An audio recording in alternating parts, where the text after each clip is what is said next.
Haven't met him yet. He asked if we could have an informal conversation, so he's going to talk about it tomorrow.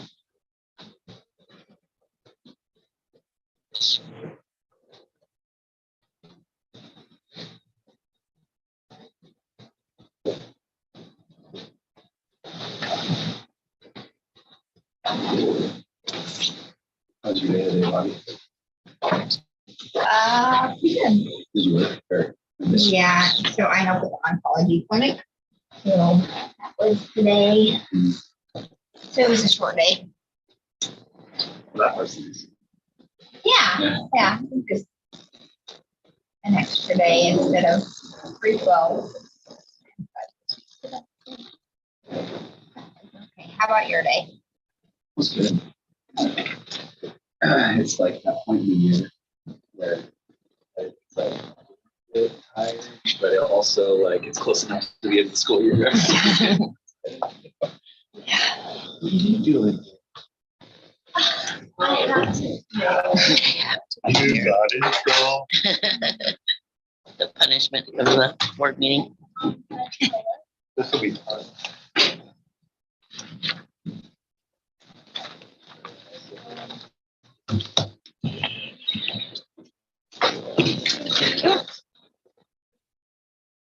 I haven't been home. Oh, Yeah.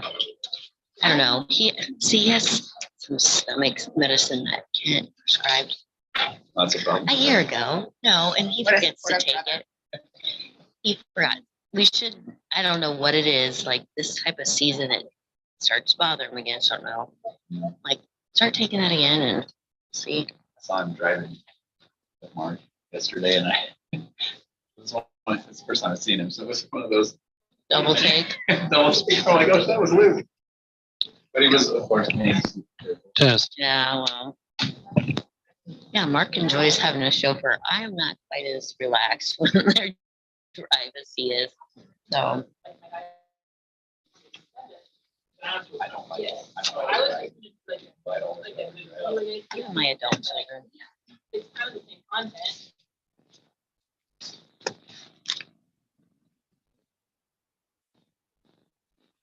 I think so. I can project that if you want me to. It's up to you. It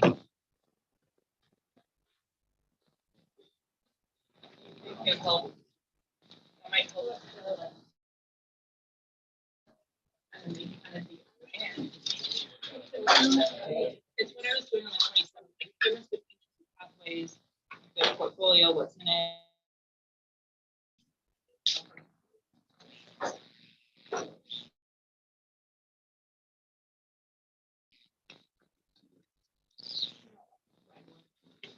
This is for my night on that kind of stuff.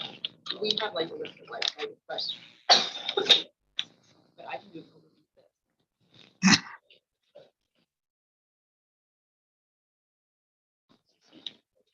Sure. No, I can skip articulation. I can skip.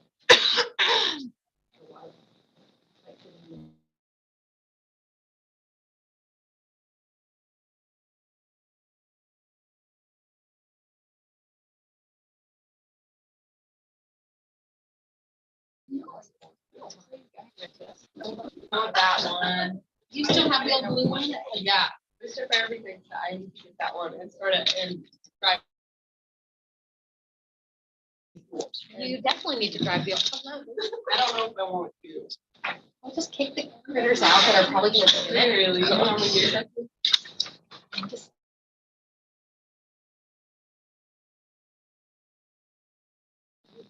But every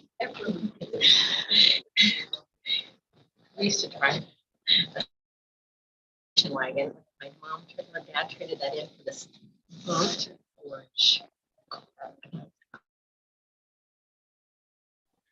It was so embarrassing to drive.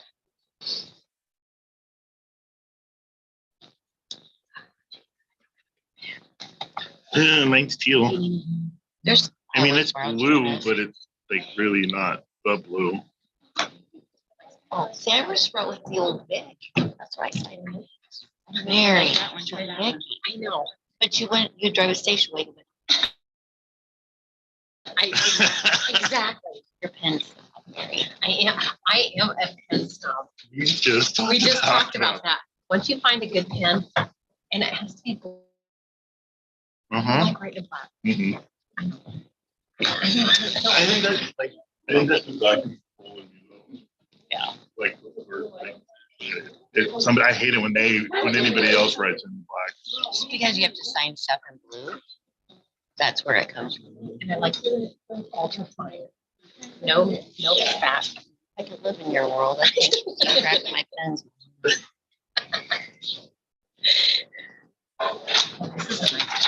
It's black though. Nope. Oh, it's blue. It's deceiving.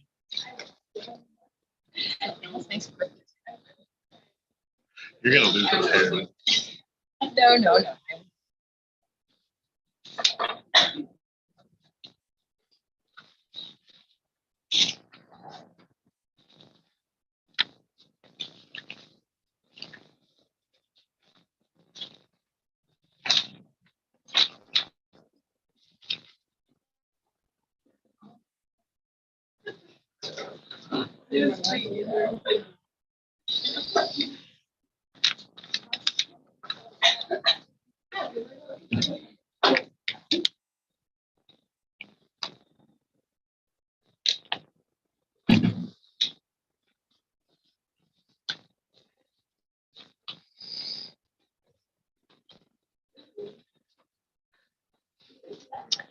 Pictures of your little princesses going Oh, to gosh.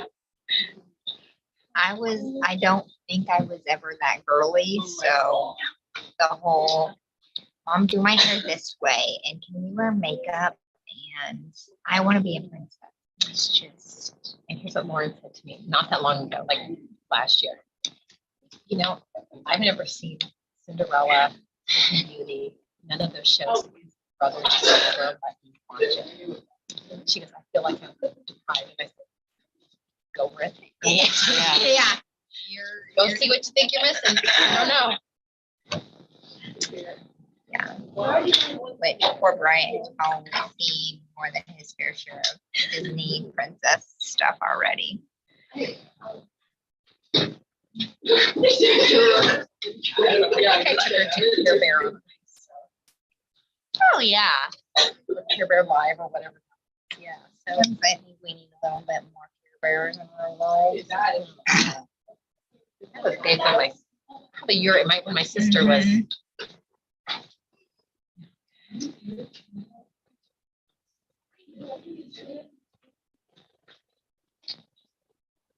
Boys went to Sesame They The old do Persian. that. Old Persian.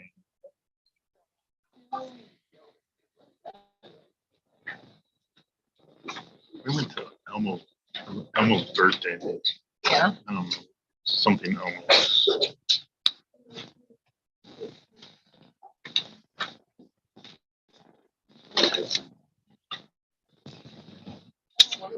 Why did you say Hope was not gonna be here? That's what she said in her emails. And yeah, she's out of town on a ski trip. Yeah. Fun. Okay, so give those back to you.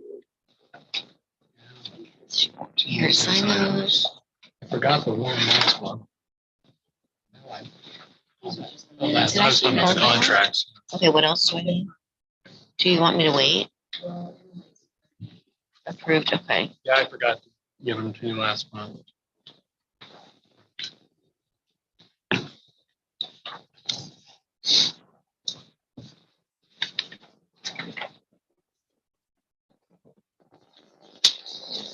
There's both those.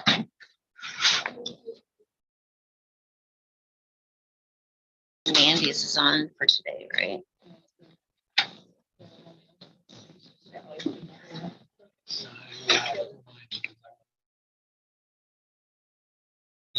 I want to let her know when she comes back. So swing by every 2 months for her.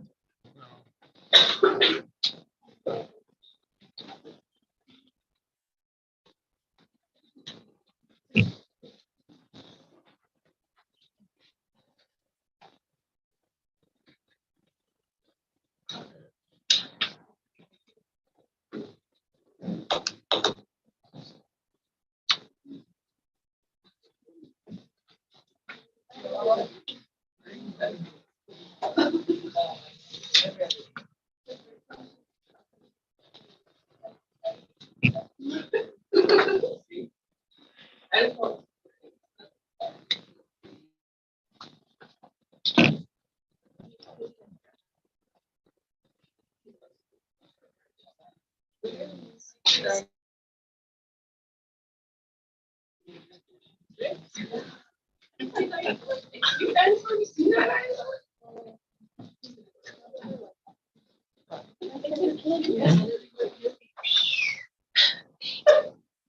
you can sit there, you can sit back, Barbara, either's fine. I'm just gonna do that. Do you think that everyone's gonna pick up the comments? I'm afraid they're gonna be like, okay, you're in front of it. Okay. Yep. That's not.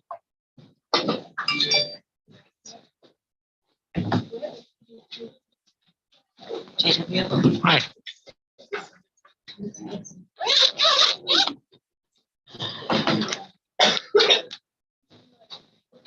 All right, we'll go ahead and call the meeting to order. Is there a motion to declare an open meeting? I'll make a motion to declare this an open meeting. Motion by Jason, second by Mary. Roll call vote. Bobby? Yes. Lisa, yes. Is absent. Mary? Yes. Jason? Yes. And JW. Yes. Motion carried 5-0. All right, welcome to our visitors. There is Open Meeting Act is adhered and posted on the wall of the library. Notice of the meeting posted and published as required by law. Okay. So we'll move on to consent agenda. Is there a motion to approve the agenda as presented? We'll make a motion to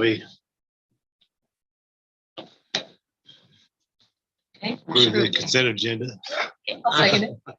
Motion by JW, second by Mary. JW, do you have any discussion? I do not know. Mary? No. Any other discussion? Steph put together a nice little set of my chicken scratches, which I had intended on doing. I just ran out of time. So she put together a nice little spreadsheet that gives a little more description of the expenses.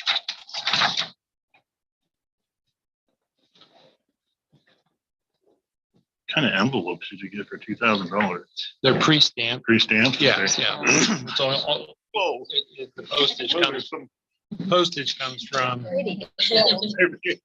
she might not use exact same terminology as me. I might have put just postage, but yeah, either way, it's pre-postage on those.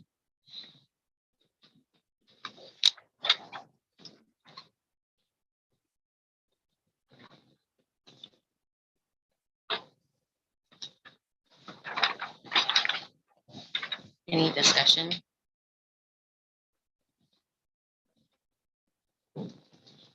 Hearing none, roll call vote to approve the consent agenda. Lisa, yes. Hope is absent. Mary? Yes. Jason? Yes. JW? Yes. And Bobby? Yes. Motion carried 5-0. All right, we'll move on to a presentation by the students about SENCAP program.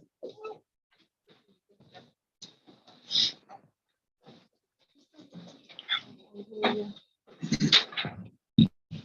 did have like a formal presentation. I have two of my it's here just like a almost like a Q&A kind of guiding has some guiding questions for just like what SENCAP is, their experiences with it.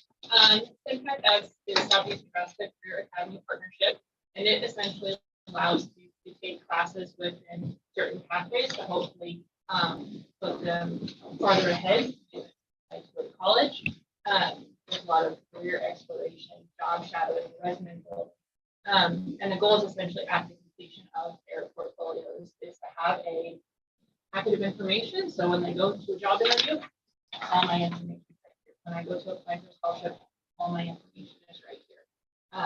I've seen it work really, really well with kids, especially when it's scholarship season and scholarship is turned in. Oh, I have my resume. I have my essays. I have everything I need. I just need to speak a little bit. I have Hallie. Hallie's a junior. She is in her first SENCAP class. She's just kind of starting her journey. Mallory is a senior, and she is in year 3, so she is ending her SENCAP journey. So I will let them talk a little bit about where they started and kind of like where they're at now. So I was started my first semester of my junior year, and I started by taking like the basic core class, which is like American history that usually like all juniors will take. So that's like a 2 semester class. So you do one, like a group of the information first semester, and then you'll switch during second semester. But one interesting thing is that I started off taking health classes. So I started with basic nutrition and intro to psychology. And by taking SENCAP, I further learned like by using like the job shadow and different thing like my strengths assignments, I learned that I didn't really want to go into the healthcare field and that I found like a deep love for education. So I used that job shadow assignment to go and job shadow. I job shadowed a couple different grades. I job shadowed second grade and kindergarten, and I found a really deep love for kindergarten. I love working with those crazy little kids, but it's really fun. This is my first semester of SunCap. I started last semester with dual credit, but I'm taking intro to psychology and American history as SunCap classes semester. So I'm not very far in, but I don't have a lot of feedback from it yet, but it has been helpful. We've done like resumes and started on working on job shadows, and so it's been helpful to like help you get to like where you want to be and know like what you want to do. And when I think of like how SunCap is supposed to work in my high school, I really think Mallory, wanted to go in healthcare, tried a couple classes, learned it was not for her, found her love for education, and she paid nothing for that, nothing for her classes. So I think it's just really great that she was able to do that. Rose, what are some of the benefits that you see at SunCap? Definitely, like I said before, being able to just like you can try out any type of coursework. Like you can do healthcare, you can do education. I think you can also do like criminology stuff. Like there's so many different careers that you can start off with. And it's fun to just be able to like take those classes and see what really works for you and like what is the best suit for you to figure out what you want to do in college so that you don't waste your money. Like you can get your gen eds done in high school and just not have to worry about messing around finding a major while you're in college. It's a way to kind of get out of your comfort zone, and you can like try new things, and it's not super expensive, and you do get a reimbursement, so then that can go toward the next classes that you want to take, and for like me, like my senior year, so my next semester, so that helps. What do you think has been the most beneficial like assignment? Definitely the job shadowing, being able to get into a classroom. Like I said before, being able to get in a second grade room and see how different teachers run things. And I do have like more job shadows planned to see like how Miss Gira does her like teaching as a first year teacher. And then I'm planning to go and watch like Mrs. Myers. So she's like a more experienced teacher. So I think it's just great to like go in and get to see different teachers teach, different grade levels, different ages, all of that, and really see what works like for each age group. I would say the resume because it gave me a chance to update mine and kind of go through like and kind of reading out like what I don't want on it or kind of add in more things that I do need. And so it kind of helps me get the next steps. Allie, you touched on it. How have you guys used scholarship? So I've been doing SunCap for 3 years, and all 3 I have used ACE and Learn to Dream. Those are both scholarships. I think ACE is the one that you have to reapply for every year, and then Learn to Dream you apply for once and it just rolls over. So I've been able to take 36 credit hours and not have to pay anything. So it's definitely worked out. So by the time that I start college in the fall, I'll be able to have 2 years under my belt, so I won't be there for very long. So it saves money in the long run. And I don't get those scholarships, so I just pay and it's not as expensive as like when you go to college. and then I get a reimbursement, so then I can put that money into my next What advice? Try everything. Like try out different courses and make sure that you take the courses seriously. Like take every assignment seriously because like the strengths assessment and the job shadowing and the resume, like those are all things that are gonna go towards like your future career. So they're all gonna be like influential tasks that need to be completed and they need to be completed seriously or it's gonna be tough. Stay on top of your assignments because there are quite a few, and each week there's probably 2 or 3. Just be prepared for the extra work to put in, but it's going to like be an advantage for you when if you do it that way. Experiences gone through their favorite classes. I think it's great. I mean, we've had this one for a while, but I'm so glad you guys are taking advantage of it. And that's its whole purpose is that exploration will keep Mhm. because it's easier now to figure out Oh, this yeah. isn't what you wanted than a couple of years into college. Lovely. What has your favorite class been or your favorite experience? Favorite class? Oh gosh, I don't know. Well, actually, I do have a favorite class. Right now, I'm taking social and emotional development, and it has really opened up my perspective on like how younger minds work and how like their behavior ties into everything. And like looking back on like when I was like at the kindergarten age, I don't feel like our class was as troublesome, but this class definitely needs a lot more attention. And I feel like there needs to be more of like teachers and psychologists and that need to be more prepared with social and emotional learning, especially in schools, because it'll just benefit with the kids. It's going to benefit with the teachers. And I just feel like it's a really positive impact. Not all kids have that same advantage that she has, that she's able to be a TA or go into a kindergarten classroom while she's taking the class, right? Mm, So that's Yeah. definitely a positive that you're able to see and Oh, yeah. apply Oh, yeah. that right away. Yep. And Mallory, that'll help you as a parent also. Oh, yeah. Like the more you can know about the child's mind and why they're doing that. Yeah. So I'm proud of you. Thank you. I miss you. I know. How about you? Hallie? Probably intro to psychology. We just have a lot of open-based discussions and we go through a lot of PowerPoints, but it's helpful and it's crazy how much content there is and like it kind of like you kind of put together different kinds of like words and it kind of some of it just really clicks and it makes more sense. It's just a fun class. And Mrs. Blecka teaches that, correct? That's so awesome. Yeah, all for free time she's teaching too. So if there's one thing that you could change about SENCAP, what would it be? Because there are some changes coming down the pike, so this is the time to put that input in. I don't know. I feel like it's equipped now. Like I feel it has the necessities that it needs to prepare students for college life or just things that they need to know for the future.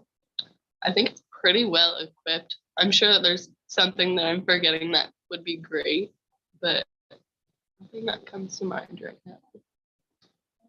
I don't know. I feel like I haven't been in it long enough to really be able to judge that much, and I don't really know like what all it has in it. So I guess I don't know how to answer that. I would say from like a counselor perspective, I think that something that like I would want to see is how they can take the work that they've done like in like the online version of that portfolio and then apply it real life and go to a job fair with people who they don't know, bring a resume and go through that type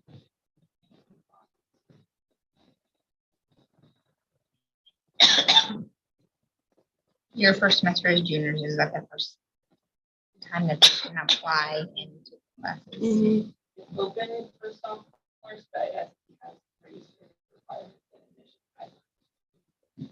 guidelines. How many students we have right now? So, School and 16, 16 juniors. seniors have 15.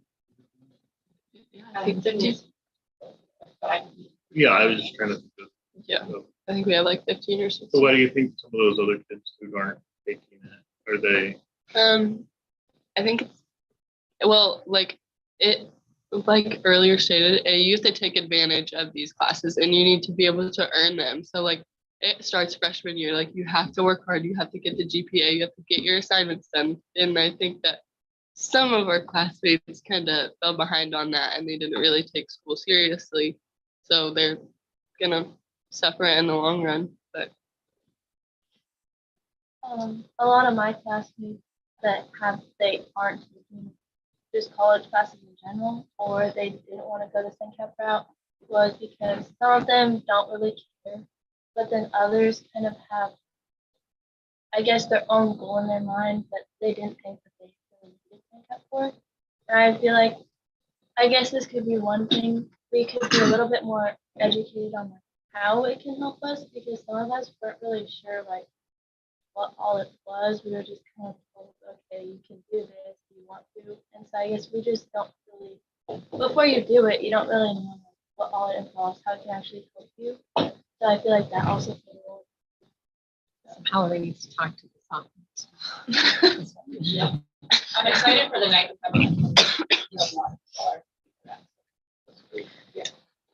But Mallory, do you think your opinion of how it is going to benefit you has changed from your first semester? oh, yes, tremendously. First semester going into it, I was like, oh, I don't even need to worry about this. This isn't even gonna help me. Like, oh, I'm not gonna do these assignments. Totally with a horrible state of mind. But like now it's like I'm a couple weeks ahead on my assignments. Like I have a good grade in the class and like I mean, I wish that I would have taken it more seriously as a junior, but I mean, can't really fix that now. So it's just taking it serious now helps. Yeah. It's Kind of help you with your study habits Oh, going into so much. totally It's, different between high school and college. Your study Yeah. habits. oh yeah. That was a huge eye opener for me. And Yeah. I didn't have, I mean, we did AP English, and I think that was the only thing that we had Mhm. when I graduated. But it's exciting to see you guys Yeah. use it, taking advantage of the scholarships and the reimbursement from the foundation. Mhm. And then with the reimbursement, if they do the SENCAP class, like the SENCAP version of the class, like Hallie is at the end of that class, she passes the portfolio with a C, passes the class with a C, she gets the entire cost of the class reimbursement for which is $180. If they take just a dual credit class, so like all algebra, things like that, then they'll get $100. And out of pocket very little. Any other questions? Thank you, girls, for coming and Thank you. spending time with us. See what you. Thank you, Ms.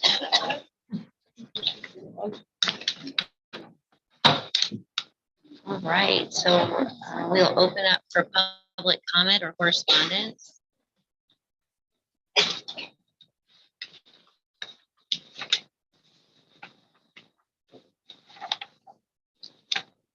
Hearing none, we'll move on to policy committee. I think everything we have is probably in the packet.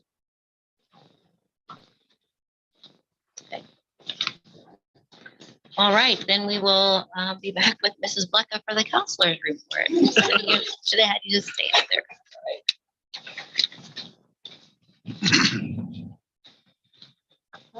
So we went on a few college visits in March. Starting on March 2nd, I took a small group of kids down to the Western Center in Baileyville for Highland. It was a combination of a career fair, college visit. So they were able to see the programs available in Baileyville and then talk with industry partners about careers that would be available to them. So you could go talk to the construction technology program and then go talk to AHRS to see if there could be a job for you in that field. I think the kids really liked the school to career connection. Here's the programs, here's careers. And one student, after we got back, he applied for the diesel mechanic down there program to hopefully start in the fall. And it's really nice to have very good programs, hands-on programs close to home, just 30 minutes away. On March 3rd, I took a group to a freshman to SEC Milford for Discovery Days. This semester, I gave the freshmen the choice of 3, Lincoln, Beatrice, or Milford. They were able to see the programs, the dorms. They did some career exploration there. Student feedback was that they liked the dorms, they liked the classes offered, they liked the communication and just how hands-on the classes were.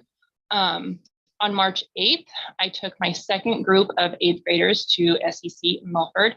I really enjoyed taking 8th graders. They're really excited about the visits. I like how they're starting to really think about my choices now have an impact on my future. This could be me. I could be doing, but I have to do A, B, and C first. They like the automotive center. They like how the classes are set up. A lot of good feedback about their John Deere Tech program. Tomorrow, upcoming, I am taking a group of kids to Midland. And then March 30th, we have Careers and Health Day at SEC Lincoln. Registration is closed, so we're lucky that we got the kids when we did. And then April 12th, I'm taking my next group of kids to SEC Beatrice and then SEC Lincoln for those Discovery Days. And April 14th should be the end of college visit season for the spring. For the Joel Coles update, I meet with elementary, middle school, and high school once a week. The elementary group is teaching their lessons about kindness and growth mindset with the kindergarten first and second. So they develop one lesson and then they teach it to each class on a rotating basis. They're really, really creative. They've made kindness cards. They've played headband games. They've done a lot of neat stuff. They come up with the lesson. After the lesson, we kind of debrief like, that worked well. That didn't really work so well. I need to revamp this a little bit, but they're doing a really, really good job. After this week, we'll kind of meet and we'll discuss next steps about kind of what they want their end of the year to look like. The middle school group, they've been teaching their lessons to the 3rd, 4th, and 5th. So again, it's just on that rotating basis. High school, they are still working on their PC1 campaign. That is possibilities are countless as one. If you've walked around the high school lately, hopefully you've seen those new posters that they have put up, just promoting their vision and their mission. And their latest project is coming up with challenges that they could do to have like a word of the month. So like unity, and have almost like a bingo board, you could say. And if you get like a challenge card, like you did something that promoted unity, then you can put your challenge card up. And they're talking about, should we do it homeroom? Should we do it class? Should we do it by our community? So they're just kind of talking through those different things. And we're meeting on Wednesday to talk about what that would look like. For the pre-ACT, sophomores are taking this on March 21st. That's the same day that the juniors take their state ACT. I use it for several different reasons. It's great for career navigation. They do like an interest survey. So after those results come back, you can see like, oh, Sally really has an interest in healthcare. Frank really has an interest in education. So I can use that to really guide those conversations.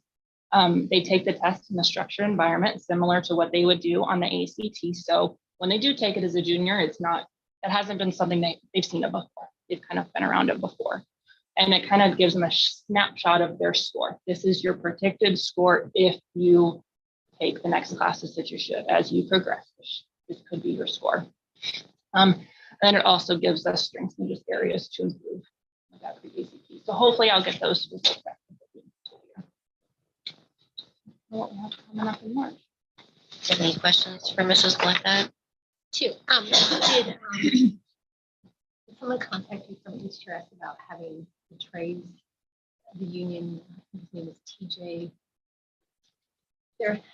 They contact me to get your contact information, that they're having someone come to their school that represents the union laborers, like, and so kids can go directly into the trades. They could learn how to be an electrician, run a machine, that type of thing, without going to college. They pay for their education. I haven't seen it through my email. Okay, Well, linemen do that. I know, for example, I know linemen is like you can go on the job training. Yep. and yeah. So So- it's like Blake belongs to this union, and he said, I mean, he went to crane operator school, but he said you could have went directly to them. They teach you and certify you. I know they have electricians, operators, pipe fitters, that type of thing. And he will come talk to the kids at the school for those that college may not be what they want to do. And I know Humboldt contacted me and said, who do I contact about if he came down to do both schools at once? So, nothing. Yeah. I haven't done it. Okay, I will follow up with That'd be that and great. I'll let you know. Yeah. And then the second one is, Curtis has that Ag Discovery Day, and it's kind of after school's out for that school clear out west. Yeah. Yes, that's where Hallie wants to go. So if there's any other students that want to go, I had some of my 4-Hers ask if we could do a trip out there. So if I had enough kids that wanted to go, Couple. okay, I will follow up with Yeah, you on that'd be that great. too, if anyone wants to go out there. Great. Okay. Okay, any other questions? Thank you, Mrs. Blanca. Mr. Ness.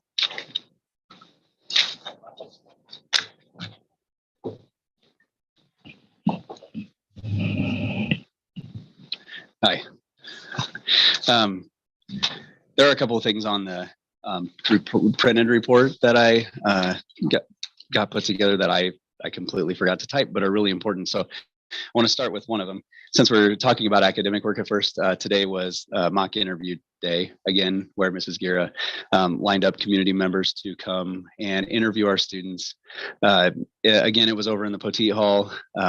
I unfortunately wasn't able to make it over there, but got some pictures from Mrs. Gira, and it looked like it went really well again today. I can't say exactly, unless you can tell me how many interviewers we had there today. 9. That's great. Yeah. Yeah. So the pictures I got were of the whole panel, where we had the interviewers and the interviewees getting to ask questions of each other. In my experience over the last 3 years, it's been a really, really valuable day. So I know a lot of time goes into organizing it, but it's a very worthwhile experience. I imagine Mr. Rottinghouse will touch on this a little bit more. So I'll just stay brief. But again, we continued curriculum work in math, K-8 math curriculum. That's been really beneficial for, I think, the teachers. As an administrator, it's been really valuable for me. I've never been a math teacher, and so there's a lot that I've learned about the way math is taught now and the strategies that are used. And I can say now I feel so much better about the math instruction that's happening in our classrooms. And a lot of it before was lack of knowledge on my part. But I've been really impressed with the work that's happened to this point. I'll let Brian elaborate on that a little bit. So something that happened right after our last meeting was the Pioneer Conference Art Show. And since that's co-curricular, I included it in the academic. But we had a Pioneer Conference champion, and that was in ceramics. And it was Caitlin Ray. And I don't know how to describe this. I looked for a picture when I was trying to put this together. It's like, so it's a mushroom house. Yeah. But anyway, so the picture doesn't do it justice anyway. So I tried to connect with her today to see if I could bring it. But it was really impressive. I do not know how many hours she spent on it, but the level of detail, it looked like absolute professional work. It definitely deserved first place, and all the other places too. It was great. What's that? Yeah, we should, if you don't mind, or we can bring it next time if you don't want to run over there. It's cold, but it's very good, very good. Yeah, she was definitely deserving of that, and so wanted to make sure I mentioned that. Also on the academic side, we've got the ACT for juniors and pre-ACT for sophomores coming up on March 21st. I wanted to share just a little bit about the schedule for next year. We have, Mrs. Bleck and I have been working what seems like for years on this. And part of the reason is we've been working on the schedule here now for 3 years. And at the beginning, it was a lot of just pieces that we were trying to logistically put in place to make for smooth operation. And now that we've had some more time to dive into specific curriculum work with some teachers, we found some new goals. And one of those, as we looked at 15 different schools' schedules this year, was that we felt like we had an opportunity with our current staff to offer more elective courses. So we dove into that a little bit, and including the intro to psych that I think was being mentioned when I was in here earlier, including that, we also are looking at adding 1, 2, 3, 4, potentially 5 elective courses next year. And 2 of those, pending certification this summer, are going to be available for college credit as well by a live instructor. So we still have some of the details to hammer out to make sure that we're good on that side of things.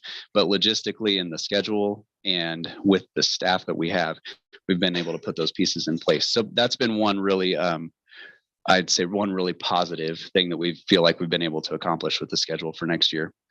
I would say, is there anything else that you want to add about the schedule now? Sorry to put you on the spot, but okay. We will really, we had the last time we met was right before break last week. I anticipate us having those final pieces kind of in place, and Mrs. Johnson starting to build those in Power School by the end of the week. And then Mrs. Bleck will start her meetings with students.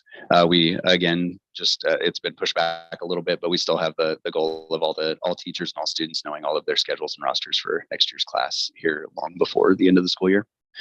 Let's see. So on that note, we just finished third quarter. Third quarter progress grades we'll have finalized by Friday. We always allow for a few days for teachers to get things finalized for students that were absent, or students that had to come in and make up a test or quiz, something of that nature.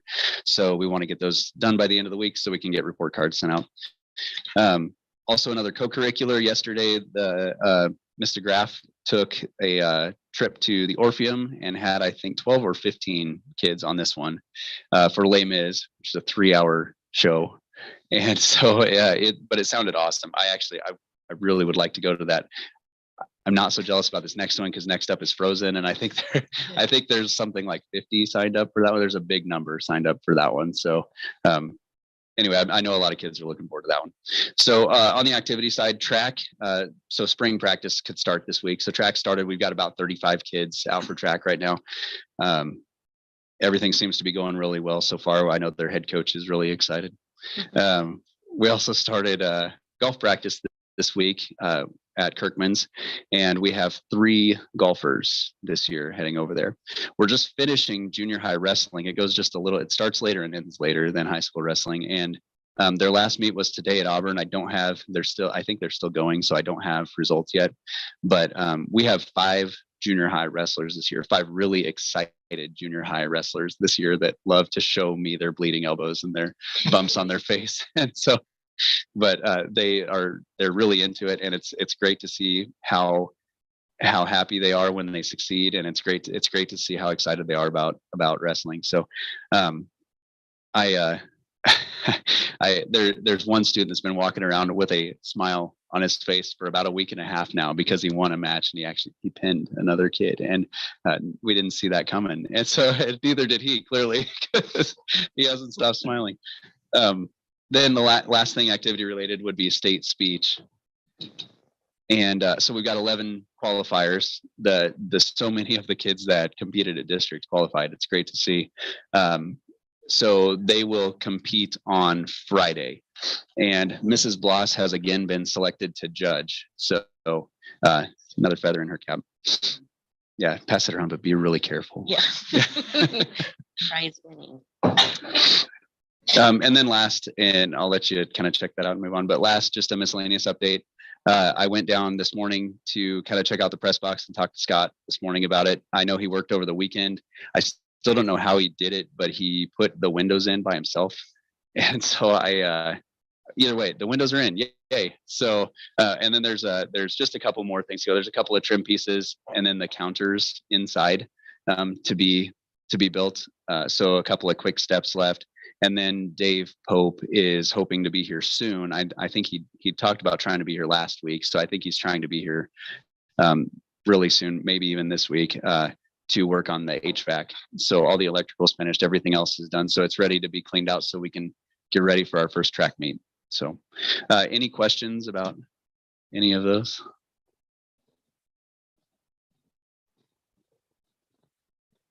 When is speech? Friday, This Friday? this Friday. Yeah.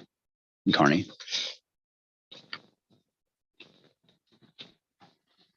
The kids are going to go, the qualifiers are going to go up. Most of them, I believe, are going out on Thursday to watch other classes compete.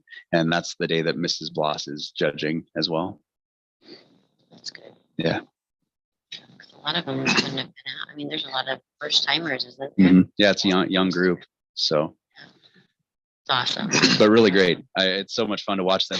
I'm excited because there's still a couple of them that I haven't been able to see, whether going to a contest or at the speech afternoon that we had.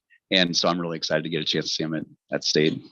They've worked really hard. A lot of them have been working. Some of them have been working on theirs since summer, but a lot of them have been carving in time wherever they can, for quite a few weeks. So, all right. Good. Thank you. Yeah, thank you. Mr. Rottinghouse. All right, thank you. Have enrollments at the top. I don't think it's changed much since last month. Parent-teacher conferences, we had pretty good turnout, I thought, for spring parent-teacher conferences in the elementary at 74%. Math Acceleration Project, I've included some slides in your packet, so if you wanted to turn forward, I might just walk through these. I'll try to do it very briefly.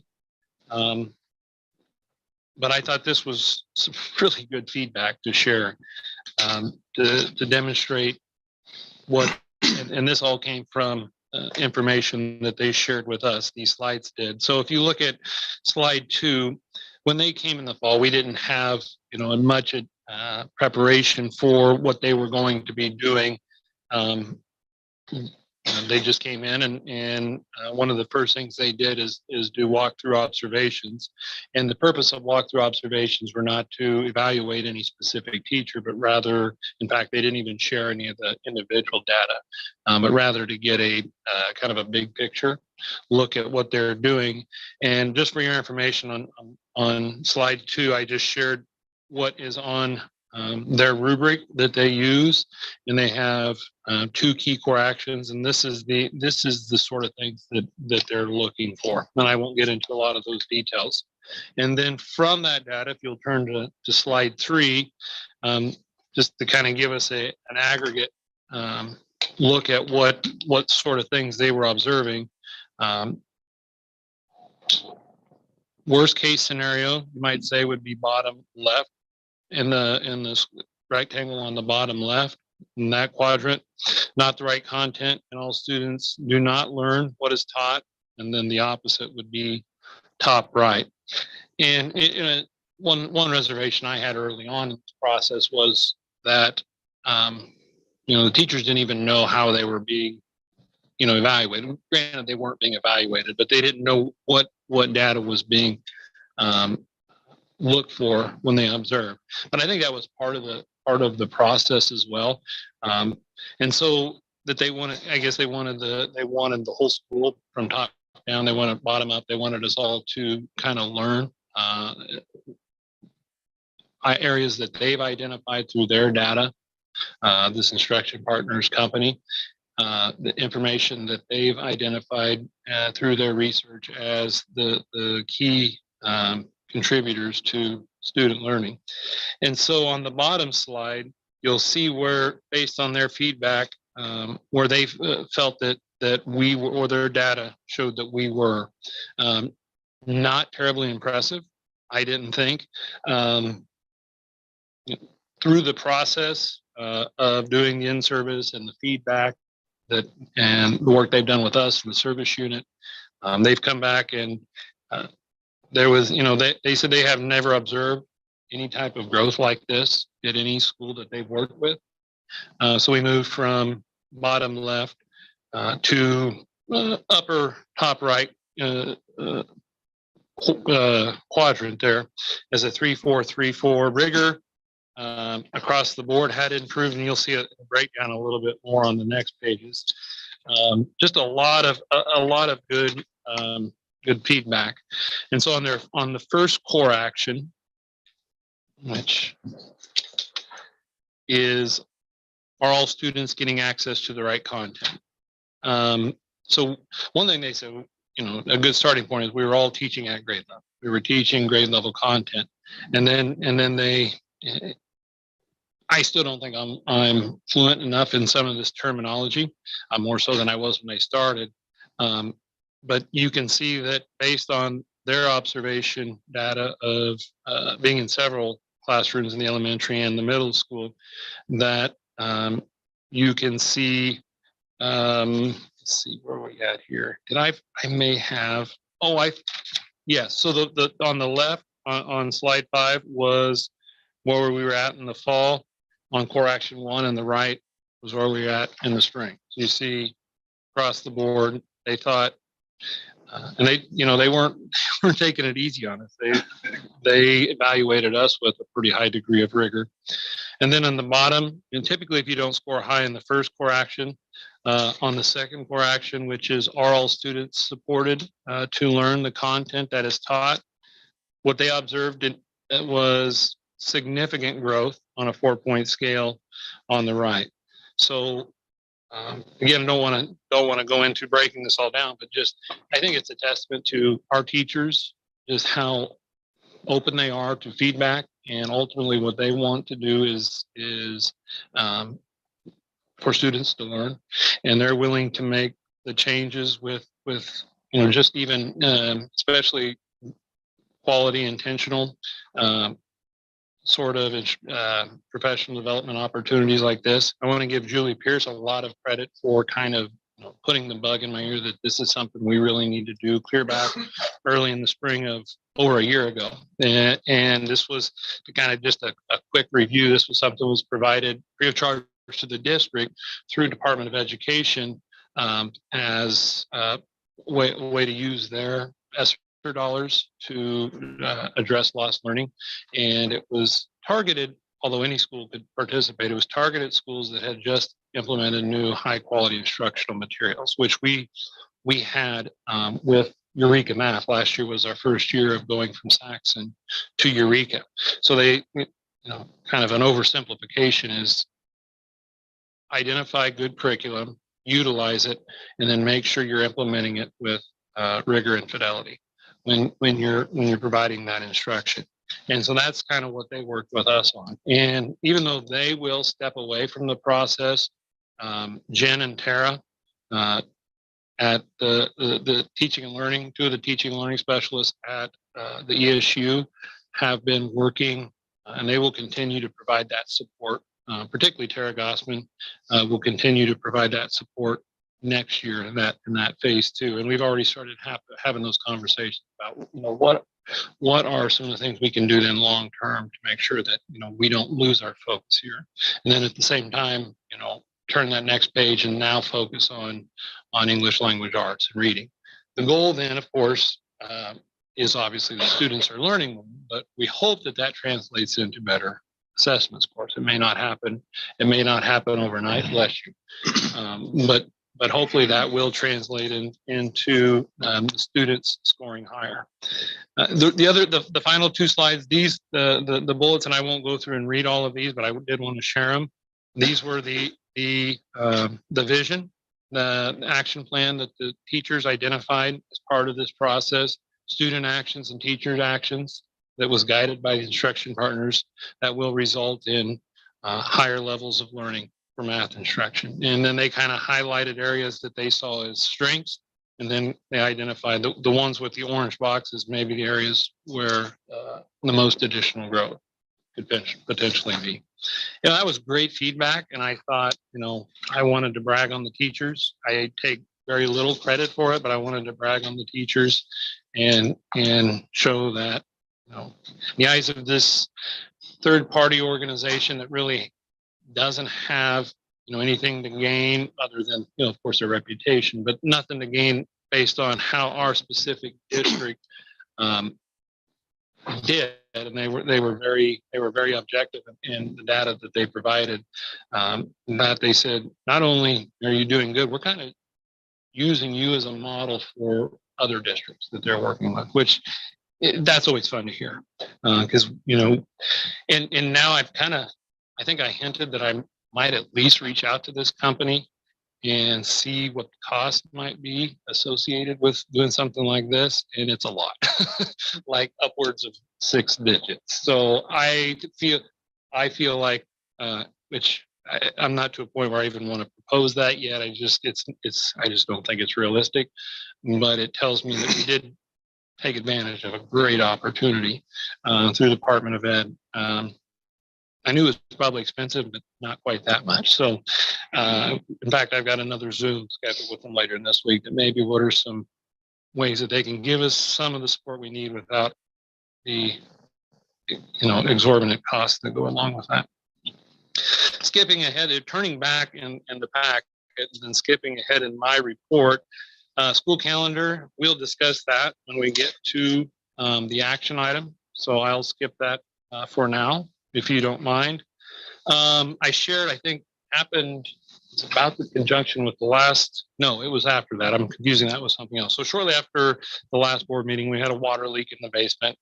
And long story short is the leak wasn't terrible. It wasn't near as bad as what it looked like. It was in the ceiling above the hallway that connects between the vocal music room down to, for the people that are familiar with the basement, down to where Mary's old room used to be. And so just a lot of overhead water dripping down. Fortunately, it was in a spot that was pretty easy to get to, happened during the school day, and got into the smoke detector. So it immediately triggered the fire alarm, and we got out of school. But Doug, we called Doug Daly. He happened to be in town. He was here within 15 minutes. We got a hole broke open in the roof. He was able to get it patched up.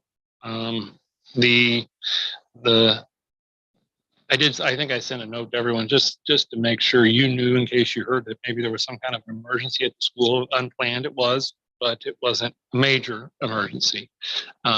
And so they were able to get the smoke detector fixed. AliCap will cover it after we meet the deductible.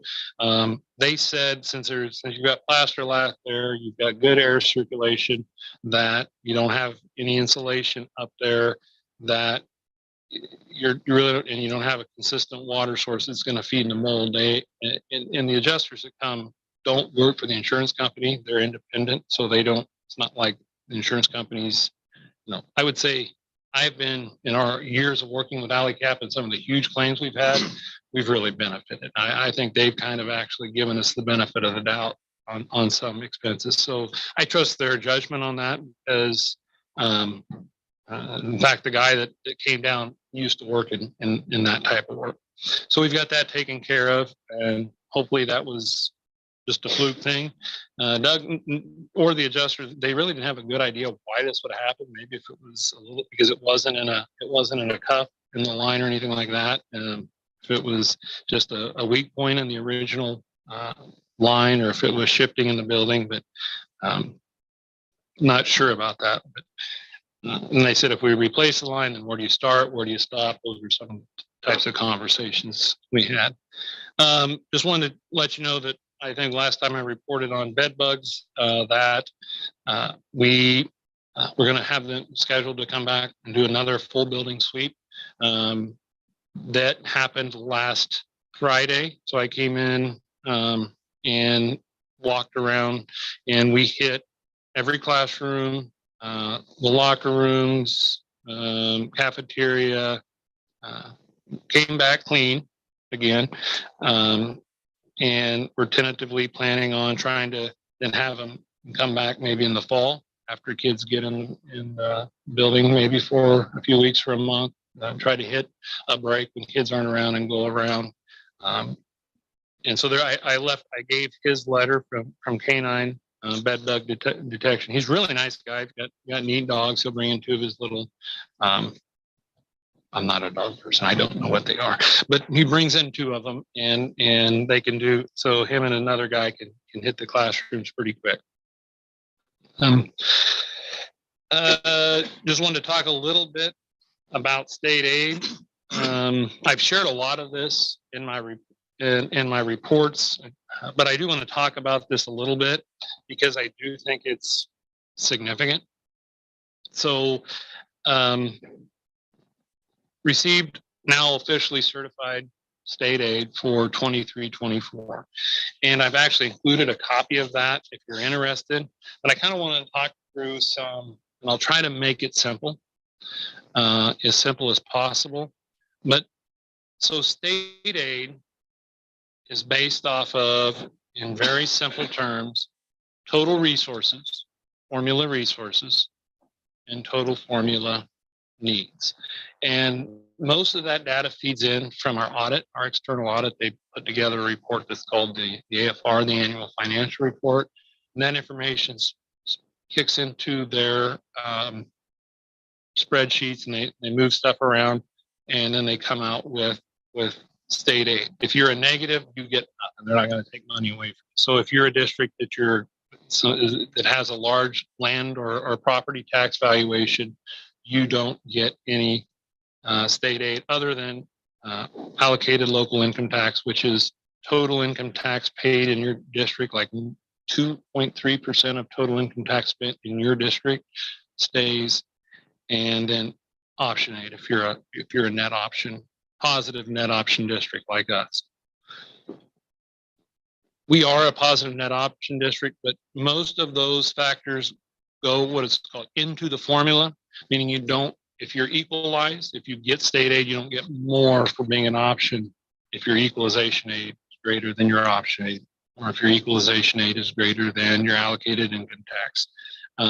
You get the greater of the two. And so they make certain assumptions. First, they make the assumption of whatever your valuation is how much revenue you would get if you, and we're talking just general, not special building fund, not depreciation, not any of the bond funds, just the general fund, how much revenue you would get from your local valuation if you levied $1 exactly. And that's, I won't get into it. It's called local effort rate. So how much you would get, and that's one of the most important quote unquote resources that you get. So if you were to look on the certified state aid document,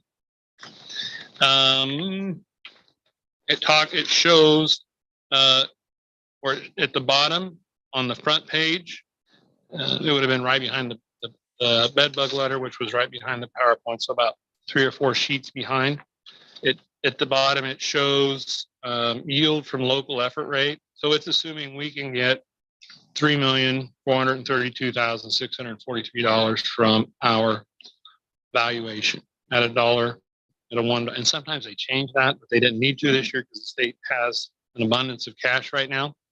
Then they look at how much, if you're a net option district, which we are, we get about 65. It's total optioning in minus total optioning out, or plus 65. I think last year we were about 72. We went down a little bit. We're still pretty high. So we get an additional $641,000 for option aid. And they look how much do you get from allocated income tax? How much money do you get from local income tax spent within your district? Option students don't count. It's just dollars spent within your district lines. As you can imagine, rural areas don't get near as much as the metro areas. So that's all added in. And then they look at what's called other actual receipts. The lion's share of this is how much special education reimbursement you got from the prior year. So it's age 5 to 21, all the money you spent on special education, it's not funded with federal dollars. So all your state expenses for ages 5 to 21 special education is reimbursed at about 42%. And that counts against you. They look at all that and they come up with your total. This is how much money you should have if you're levying what they say is the right amount of property tax. Then they look at what your needs are. And that's the top list of items, starting with basic funding all the way down to the second to last one, which is formula needs stabilization. And the two I want to point out are basic funding, which is the top one, and formula needs stabilization. So basic funding is what they do is they take all the AFRs of all the districts in the state. They have to be submitted. To avoid a lot of the jargon, they pull out a lot of, they basically pull out all of these other what are called allocations, and they look at how much your expenses were minus all of these allocations. And that's called adjusted general fund operating expense. They find out, then they rank districts from the smallest district based on their October 1st enrollment of the year that is calculated. 4-year-old, just 4-year-old preschoolers count as 0.6 of a student.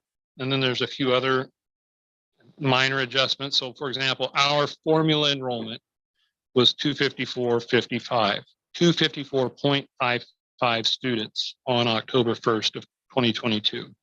They rank districts from the smallest to the largest in the state. Then they look at what your general fund operating expenses were for the 10 districts that were smaller than yours, and the 10 districts that were larger than yours and yourself.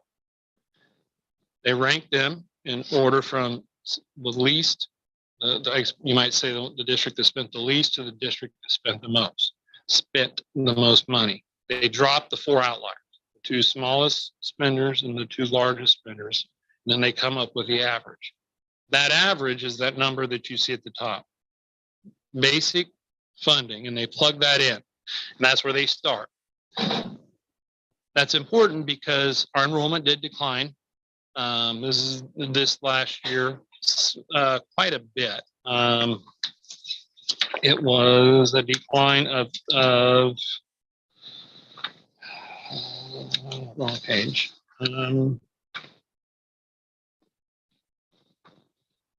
Thinking like 17 student. Regardless, there was a sizable. It's in there somewhere. There was a sizable decline in enrollment. I think there's a lot of factors. I still 270.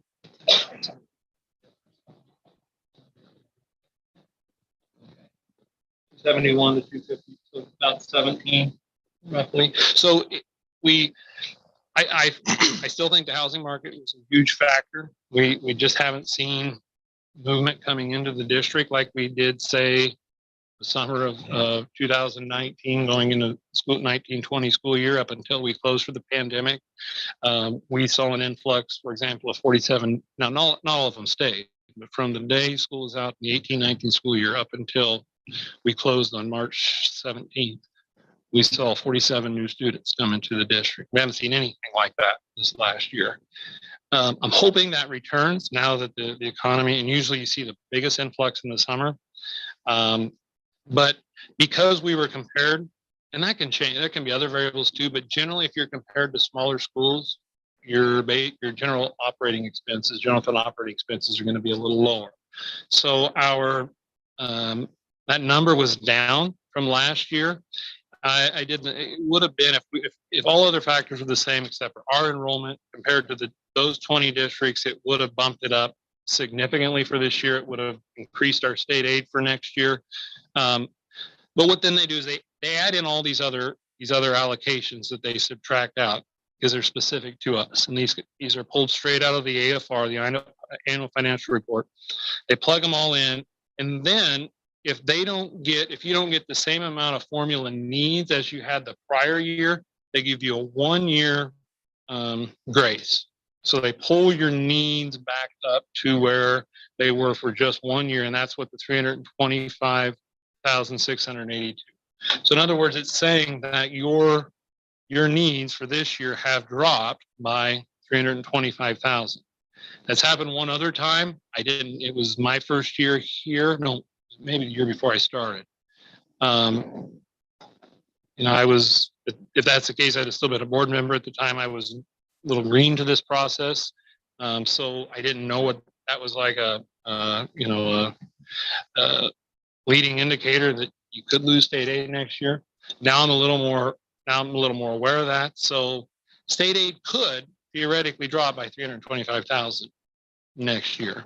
Well, more than that, because basic funding, your resource, the other factor that changes, of course, is your valuation and a few other things. So valuation goes up, state aid goes down too, because your resources go up.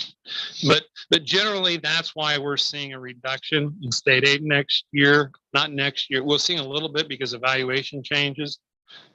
The reason I tell you this is we don't have to worry about it really. In my opinion, I don't think we need to make any drastic changes. And I've got my bullet points in here as to why. I just want to, I kind of talked about this a little bit when we approved the budget last fall.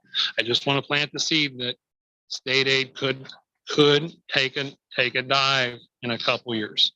I'm hoping that it's just a one-year anomaly, that either our enrollment or just the districts around us will change in our array and we'll bump back up in our basic needs and we'll be good. But if not, even if we get to the we get to spring of 2024 and state aid gets certified and we see that we're going to take a $350,000 reduction in state aid for the 24-25 school year. There's a few reasons I don't think we even then don't need to quite push the panic button yet. They can bounce back. So you've always got that potential. That's one of the problems with state aid.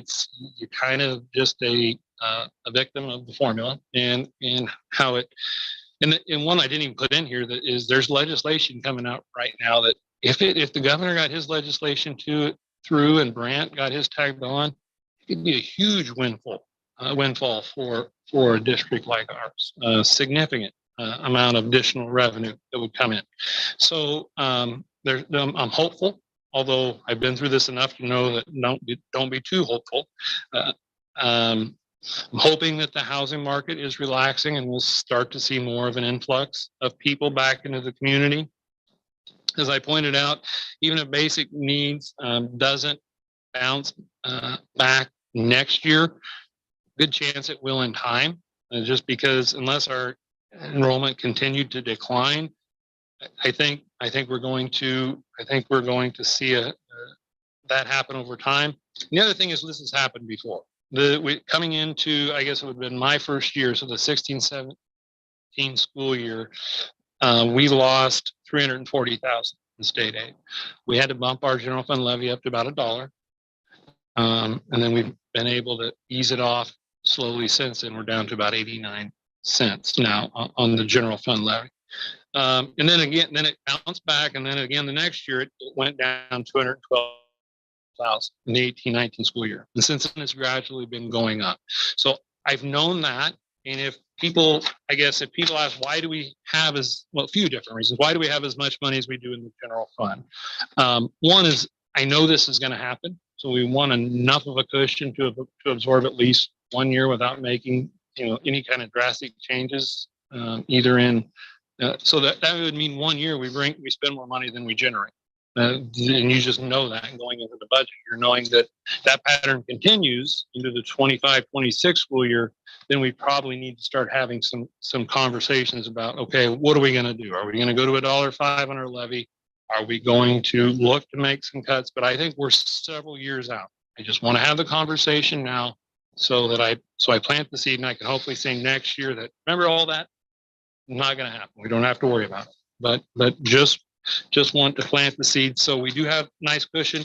The other reason, early on when I started this is I went to one of those trainings, and they said have 40% of your budget in when you approve the budget in September, and that way you can you can absorb some unexpected expenses, and that's kind of been a target of mine, and that's kind of where we started the school year this year. Maybe even probably about 40%, maybe just a smidge over that even, knowing that we'll probably need it because of the way that the state aid can yo-yo.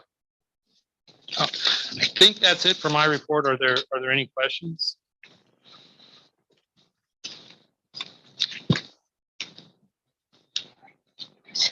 Important stuff, Brian. Conversation. Policy. Sure. Did we Russell? conversation can send your forever.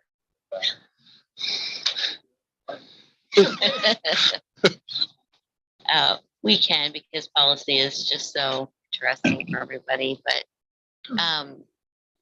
we can go ahead and skip to discussion with Coach Maloli about standalone wrestling program.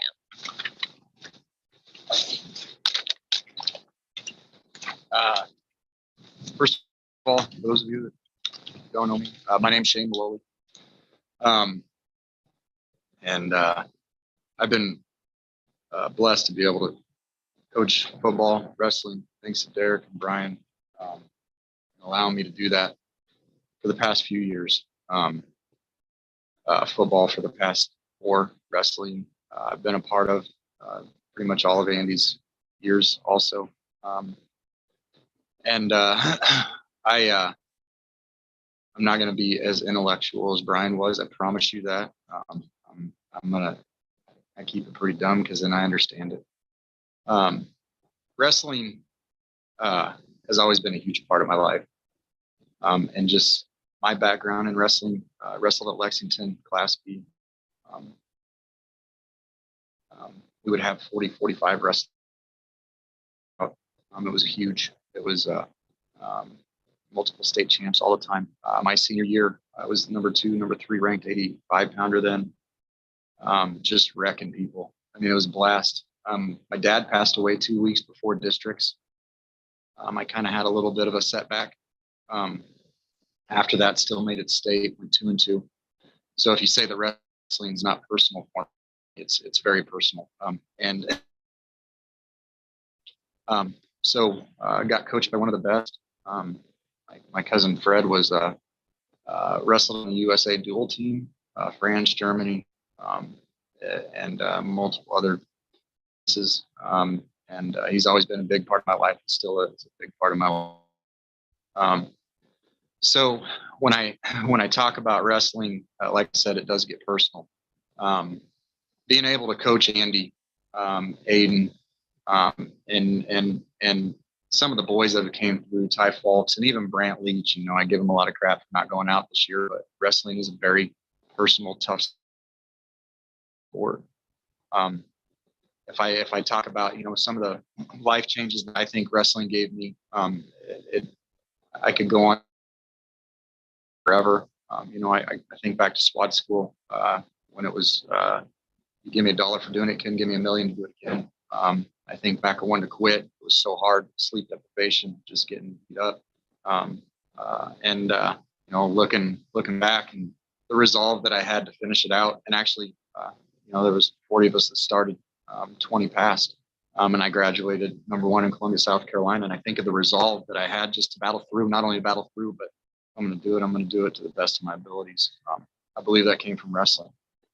I believe even today, a lot of the resolve I have in working narcotics, fugitives, and being in charge of the SWAT team.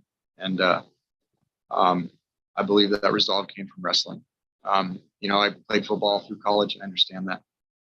But I think it all came from wrestling. We at Humble, Kara Engel's been amazing.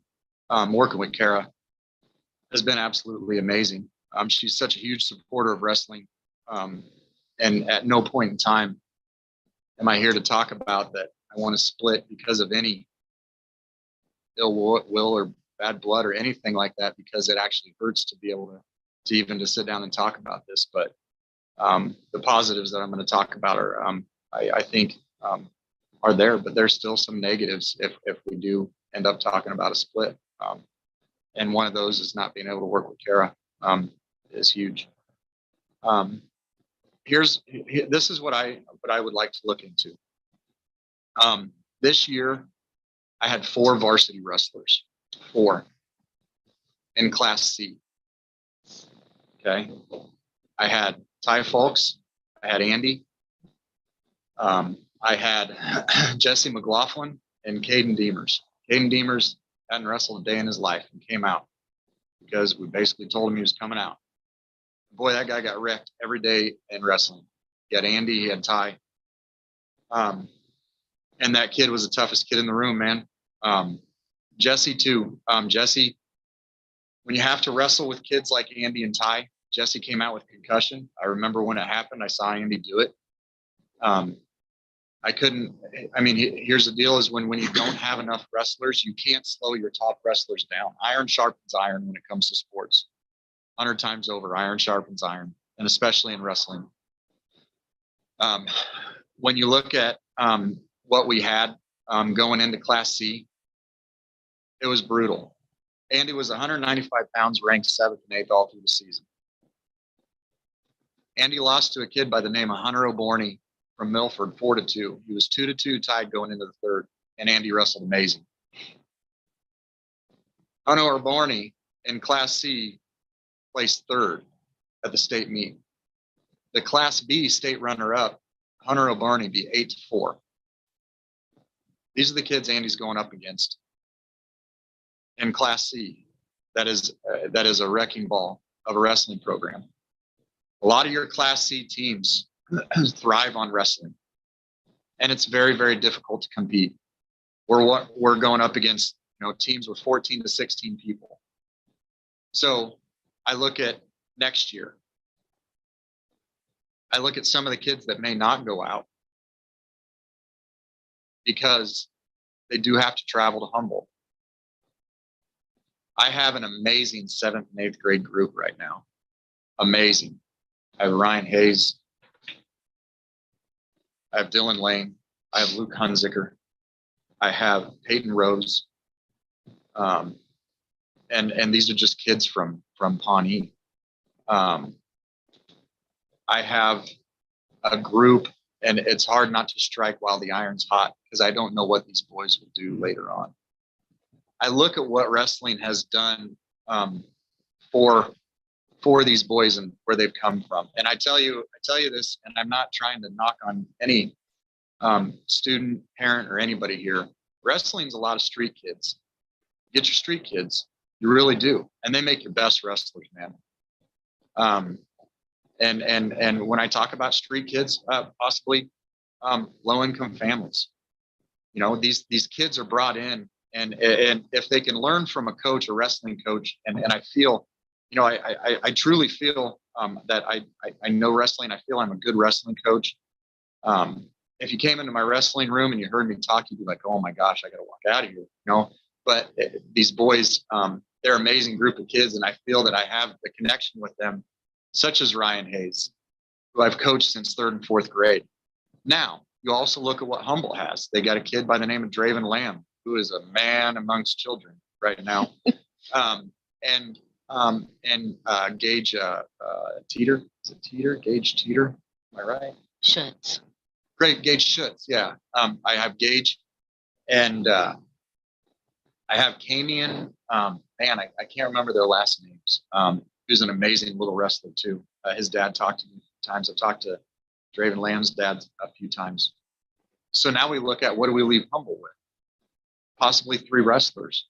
But I've heard Camian's probably leaning towards basketball, so that leaves us 2 wrestlers, right?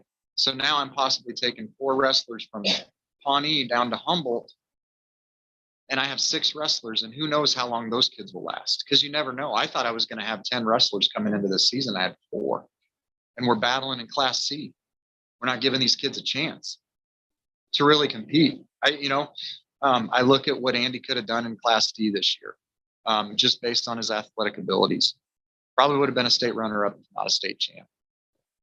We look at what happened when we moved from 8-man to 6-man football, how we competed and how these boys, look at what these boys did.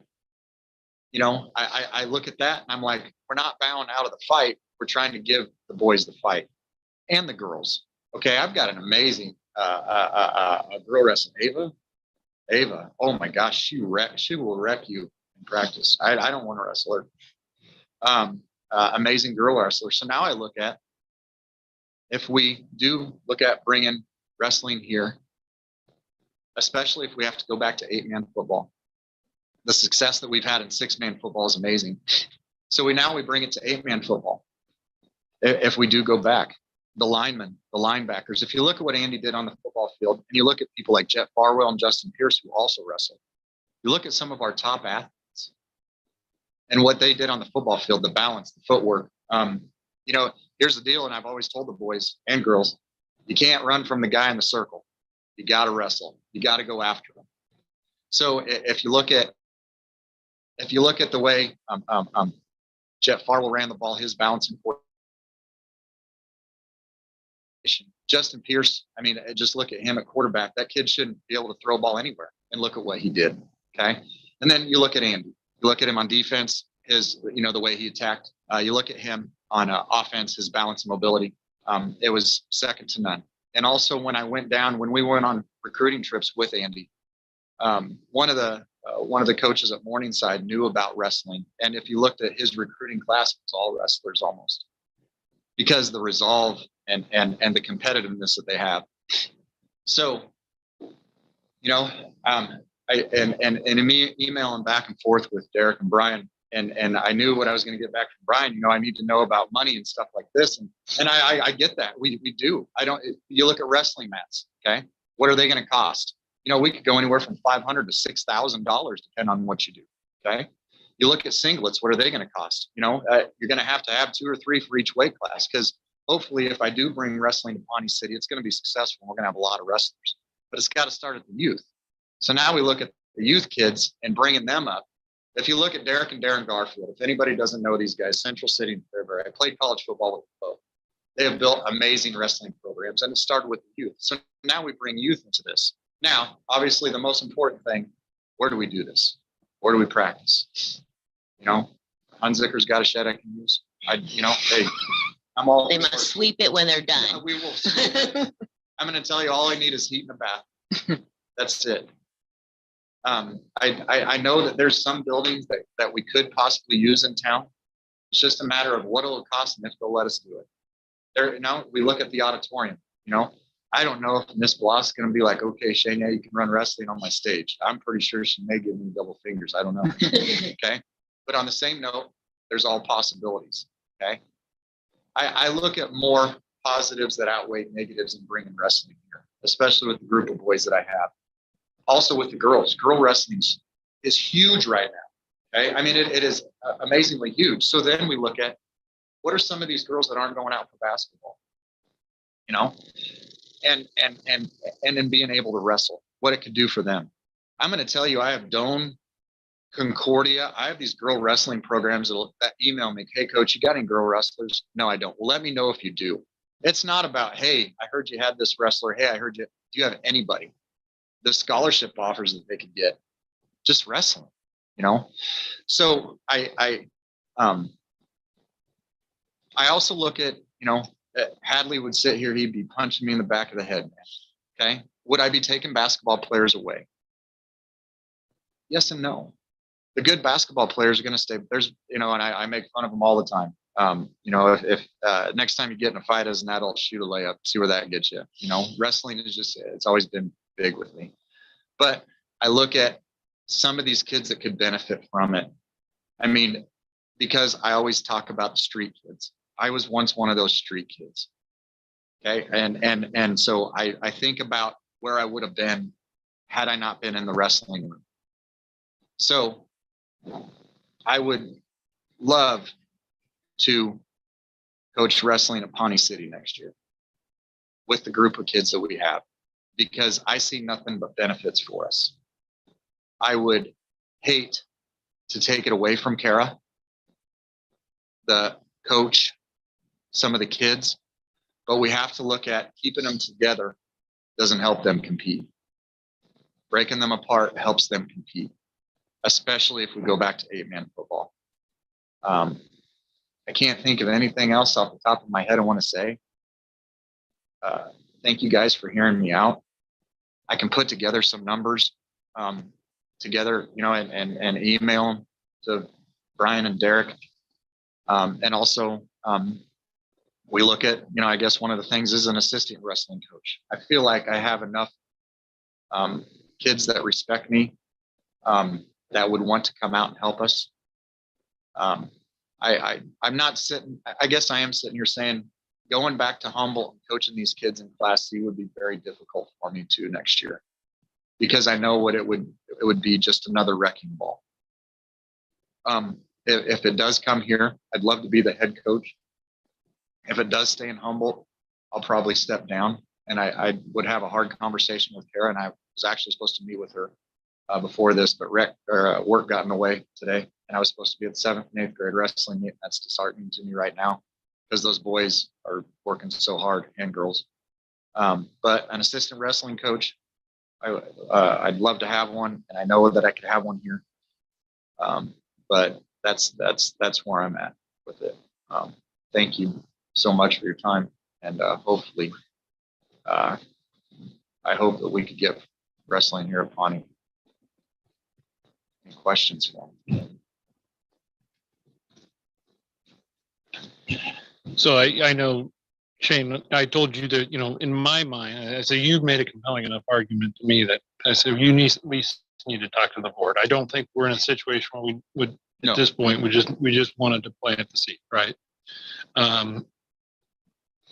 And I said, with girls wrestling kind of taking off and Title IX being a thing, important thing, that, what would you do? Let's just say hypothetically, this is a thought. This is actually was a conversation at a meeting I was at. So let's say if there's not enough girls to practice, if there's only one girl out, how would you handle a situation? Here's with NSAA and rules and regulations as far as that goes. That's going to be, in 7th and 8th grade, girls wrestle with the boys. That's true. It's only 9 and 12. High school, I think there's rules and regulations about it. I think you can have them practice with the boys, but then you have to enter them in the boys tournaments. Okay. Mhm. They cannot wrestle in girls tournaments. So now you enter them in boys tournaments. Now you look at what's this going to do to affect wrestlers? Because when you go into like Lincoln Christian or Lincoln Lutheran, okay, if they go out to wrestle a female, they automatically forfeit, and that's hard for the boys. But that is their rule. They won't wrestle a girl. So now you look at a very good wrestler, and I've seen it. I've seen a state-ranked kid walk out to the mat with a girls wrestler and forfeit. That hurts his record. That hurts him as far as the tournament goes. So yeah, it's very tough. I think I don't know, especially with wrestling being so new here, how many girls would go out. I've got the gift of gab. I think I'd talk a few into going out. But on the same note, I just don't know.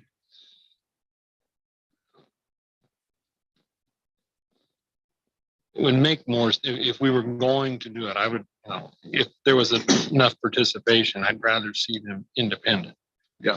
But you got to look at, do you know, Mr. Niss, is that a decision you probably have to declare that pretty early, don't you? Whether you're going to have girls, or would that just be a season? Oh, no. So if you could have one girl on a standalone team theoretically and have another girl wrestle with the boys. Okay. I'll second that. So when do we have to, for the NSA? Yeah. And the co-op, yeah. It's May something.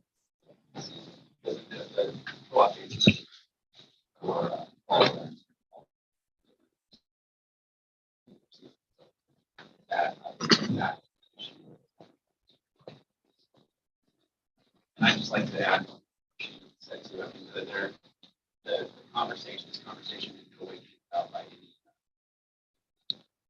any disappointment or regret about how things are progressing. They've been absolutely great to work with all the time.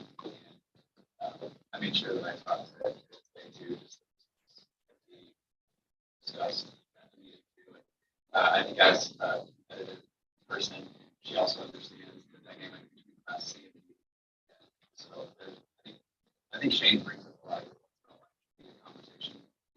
So, but at this point, I think that's what it is.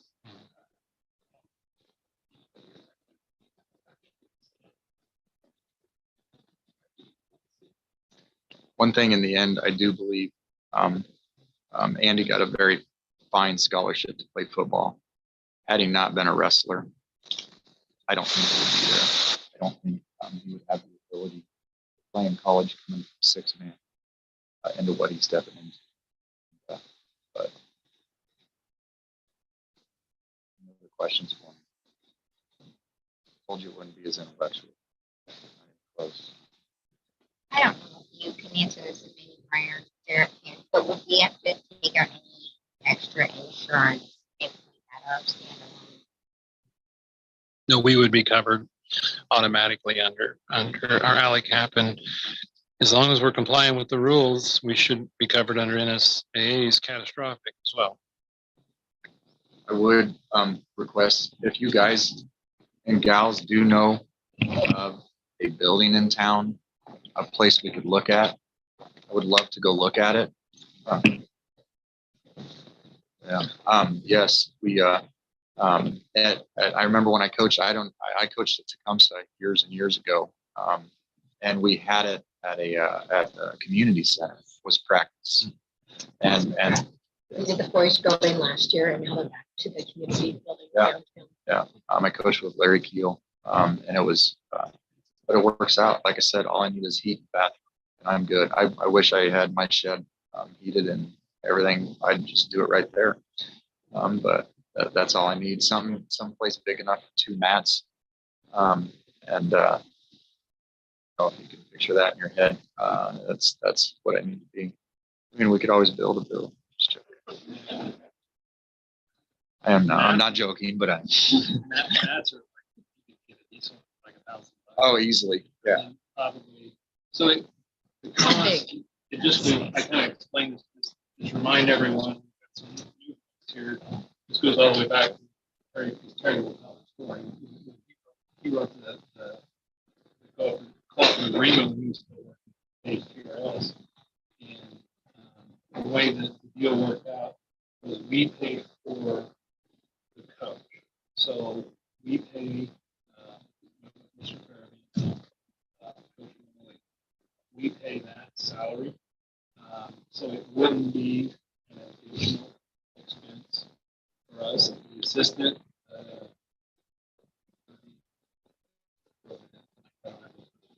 so that would be probably the amount of additional annual expense would be an assistant coach, which I think for safety and liability is probably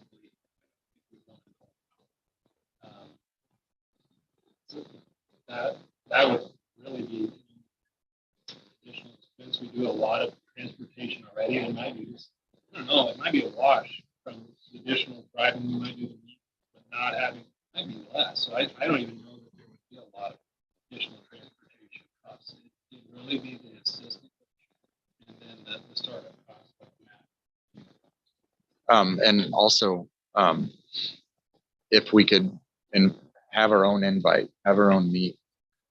I don't know if you know, but these things last all day long. Okay. The concessions, just the admission prices to come in.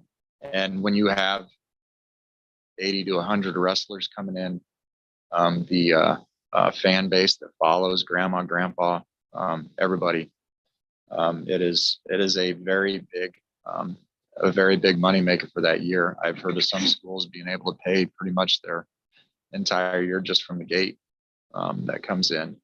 So, and starting up your own invite, and in Class D, there isn't a lot of invites. You have to go to Class C, almost invites.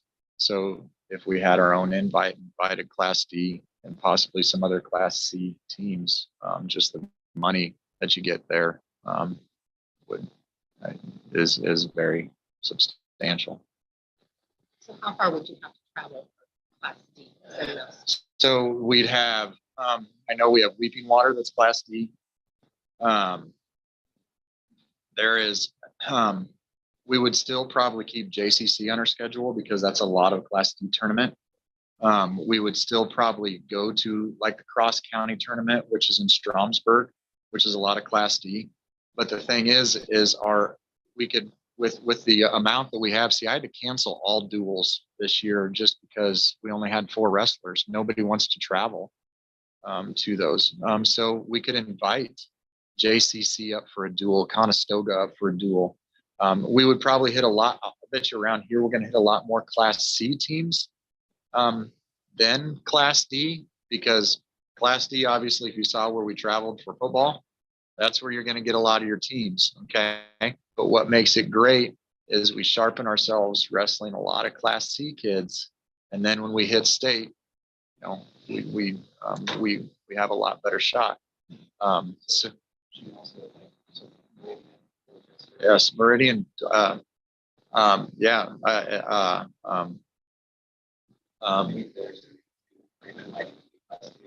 Yeah. So they're so much smarter than I am. Yeah, didn't even think about that. You look at Freeman. So they had 4 wrestlers this year, right? In Class D, and just to even tell you how when you have such a small wrestling room, they were Class D. They had 3 that were ranked. Andy beat one of them, the Pardee kid, at 195, but they went into districts and they all lost. That's what happens when you have such a small wrestling room. So it can happen in Class D too.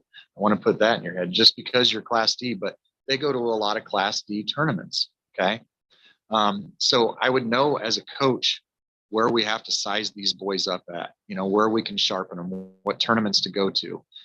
Because, you know, and looking at Aiden Worthy, it took him to a state championship match last year. And looking at Andy shouldn't have made it. It was an absolute miracle that he even made state, let alone winning districts. So I could get him to the tournaments that we need to get him to. You know, when at Humboldt, these boys were wrestling 55 matches, which was way too much for these boys right now. So it wouldn't be, you know, constant, but we'd stay at that 30, 35 to 40 match range.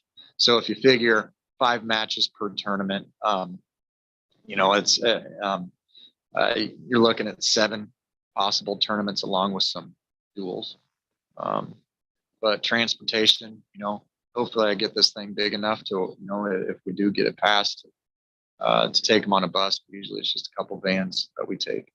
Assistant coach for me would be a necessity, because obviously, like today and the last tournament, with work, still I haven't been able to retire yet. Every once in a while I do get caught up, so it would be a necessity to have an assistant coach, and one that I do trust. So, How big a space are you looking?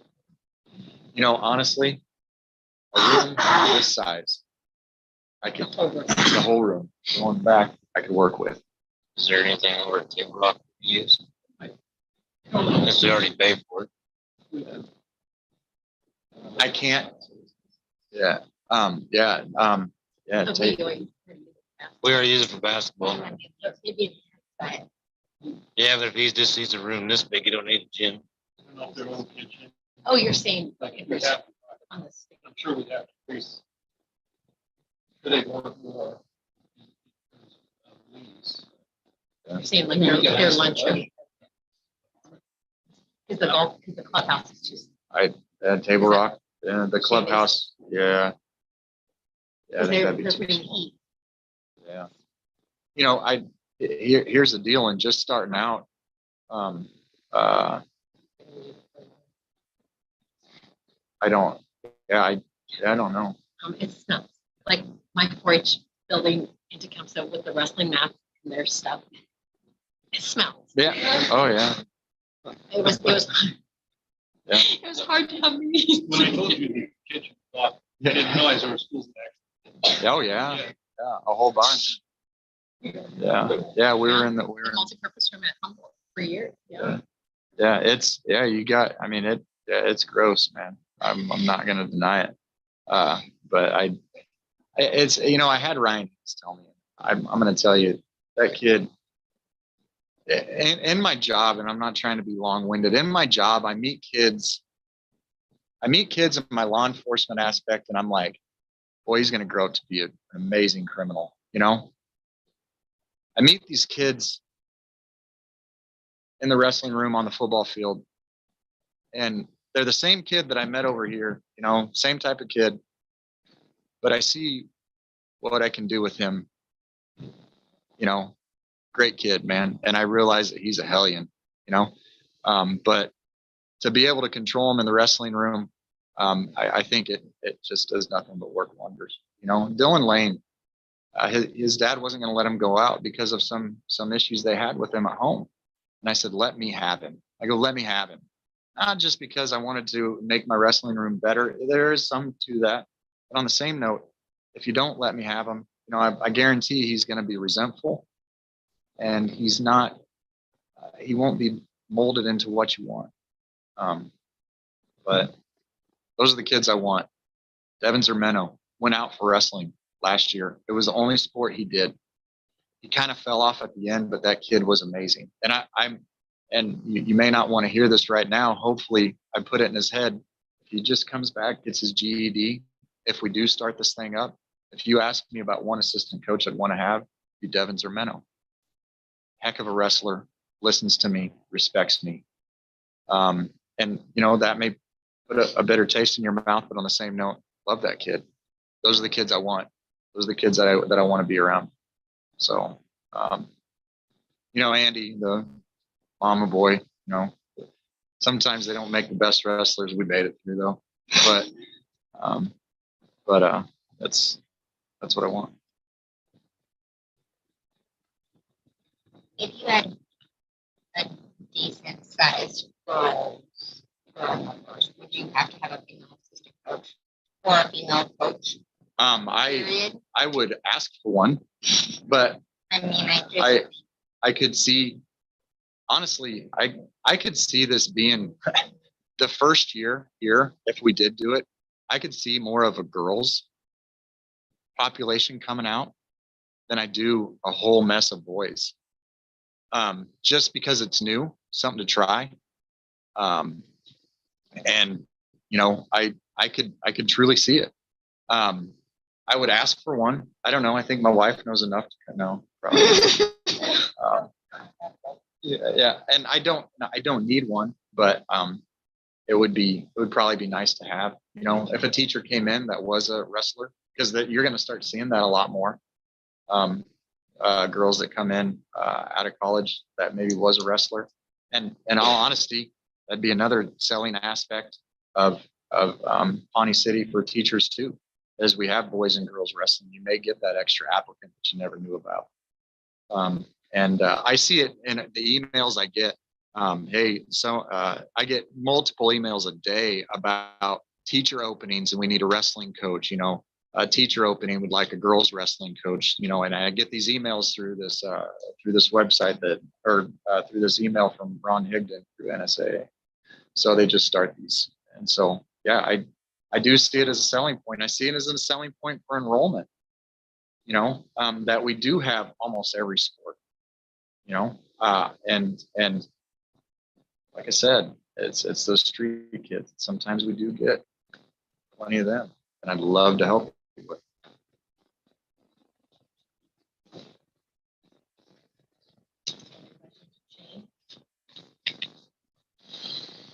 Thank you. So the initial conversation going.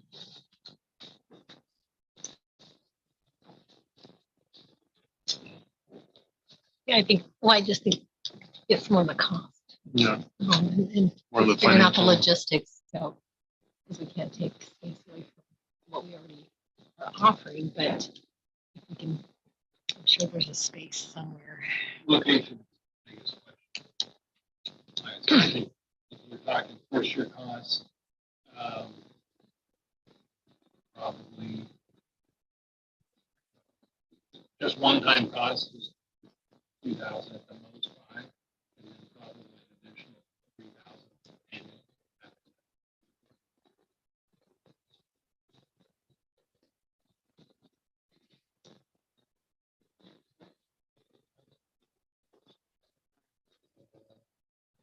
No, well, whatever. 10%. So it's not even, so 10% of that is 39. We're already paying for the head So count. it's 3880. And then are we sharing some expenses for the travel Well, we would pay. and stuff? Yeah.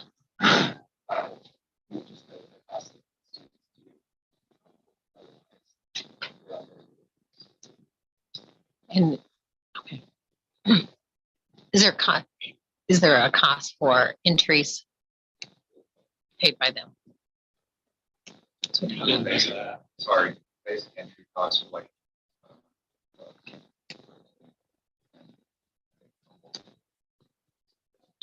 Currently they do, which wouldn't be any different than paying our officials for a basketball game type thing.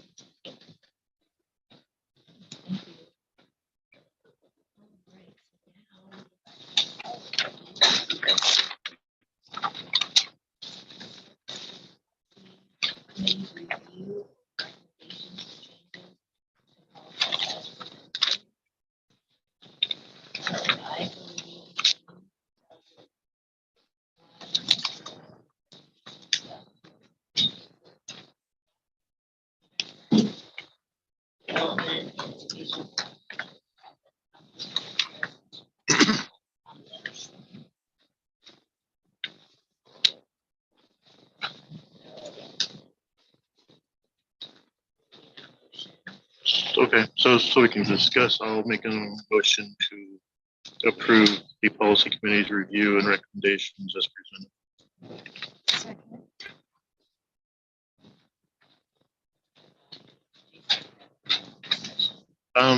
No, not right after the second. Okay, I was curious if coloring means anything. It kind of does. So when I first sent it to the committee, the stuff that was highlighted in yellow was changes from either additions or subtractions from what's in current policy compared to what's in sample, current version sample policy. And anything that would have been highlighted in the green would have been, I think was either just seeing some additional information or maybe things that wouldn't be advisable to change. And then stuff that's kind of highlighted in a purplish color, and indigo is kind of, or that's the stuff after, that stuff that got added or changed after some feedback through the committee.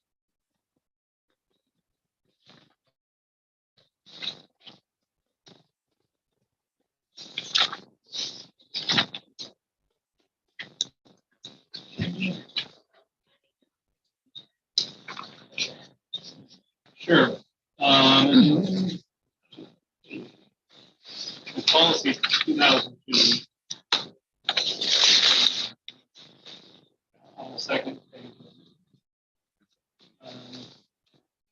So they recommended just kind of sticking with, they have a summary of the policy. This is a pretty detailed one. Is just sticking with what your current practice is. Some of these language changes on here were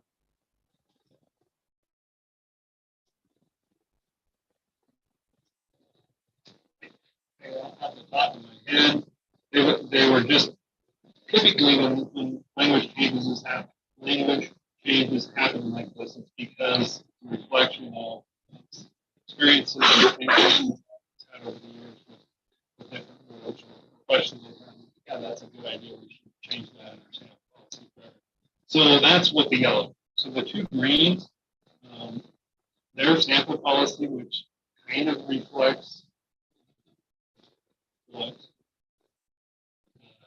state statute says, is that the treasurer and the secretary swap, but since we have the treasurer and the president sign checks, I don't see a problem with changing that to be consistent with what we've always done. They said this should be an okay practice. And there's some other notes. That's the treasurer is bonded. basically we have a bond insurance through, it's actually for Habitat now. When I first started here, we're an independent company, and some point Habitat is as an insurance provider. I know when we change tractors this year, we have to change who is I'll notify them that we have to change who. I know at one time, this may be one time we had still on the bonding insurance, the county would do an issue check. Until we got it correct. And my understanding is that's just if there's ever a situation where cash was transferred from the county to the school and somehow an individual was able to steal that cash, that you would get the loss of that. Is that what you wanted? I didn't do a very good job.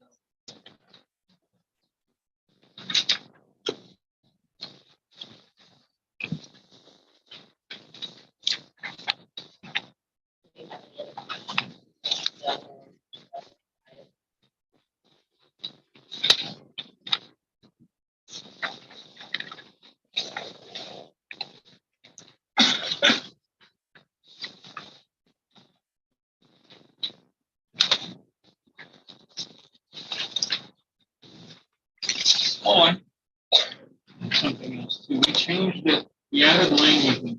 I saw on the last page through the communication on secretary on letter C. There was some, and I agree. After I got to read, it almost implies that the secretary would actually be the person who does this. Would actually be the person who keeps the record, does the notes. I think maybe one thing. Has that been in your tenure that the secretary physically present with the notes? This just adds a little more clarity that was delegated. And then there was a comment to that effect that in policy 2005 that the secretary is most that they would just oversee. That could be delegated. Bookkeeper or supervised by the secretary. You can appoint, it does say in state statute that you can appoint an assistant secretary, or the secretary doesn't have to be a board member. I don't think that's in smaller schools. I don't think that's common practice. In other schools, it does do that, and it's listed. They usually appoint their superintendent as the secretary. And we did do that during the shutdown. I didn't know just how that thing could be shut down. I asked the board one of the long things I was trying to think of. Kind of the guy who was police cars and the pandemic starting to close down. I said, has to be the only assistant secretary. Even about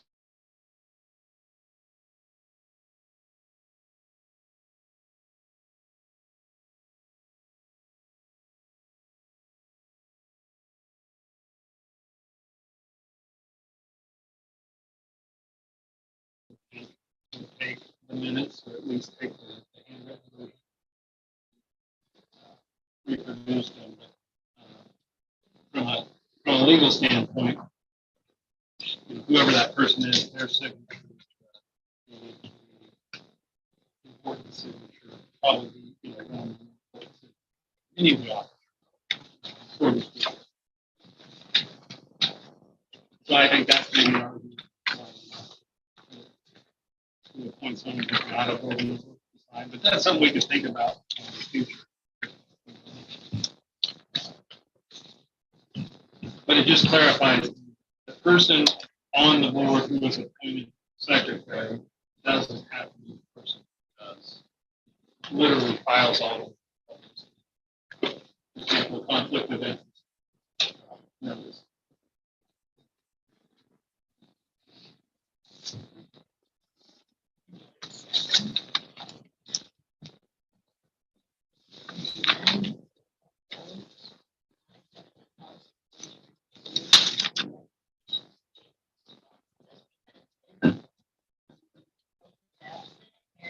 Yes. Jason, Yes. Yes. Yes.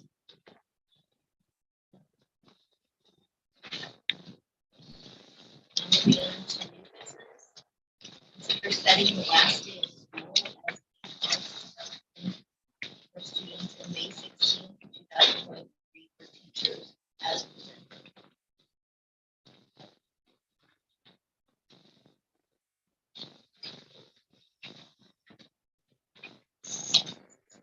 I'll make a motion to set the last day of school as May 12th, 2023 for students and May 16th, 2023 for teachers as presented. Second. Motion by Jason. second by Mary. Jason, I don't. do you have any discussion? No. I think that's fine. Any other discussion? I do want to point, it was on the calendar, I should have put it, eventually, I don't think it needs to be acted on, but I do want to point out too, in the calendar that I think that does assume have school on Wednesday the 10th, as we have the host facility for district track again this year. Coach Goals is asked to host it here, and I've committed us for next year too. And it sounds like he has an interest in keeping that here, and I think he's interested in being in that school. Seems to be working pretty well. I think if for no other reason, strictly for parking, it is nice to be able to use teachers as helpers. Because staff will either be here in the room or working down there.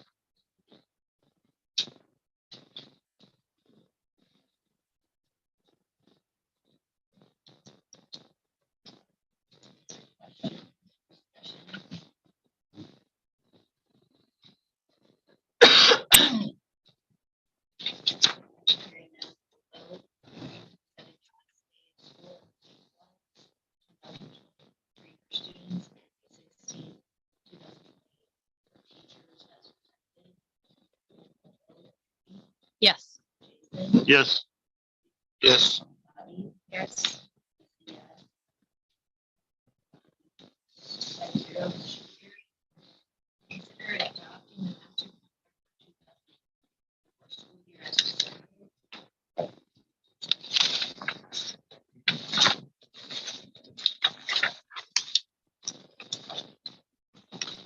I move that we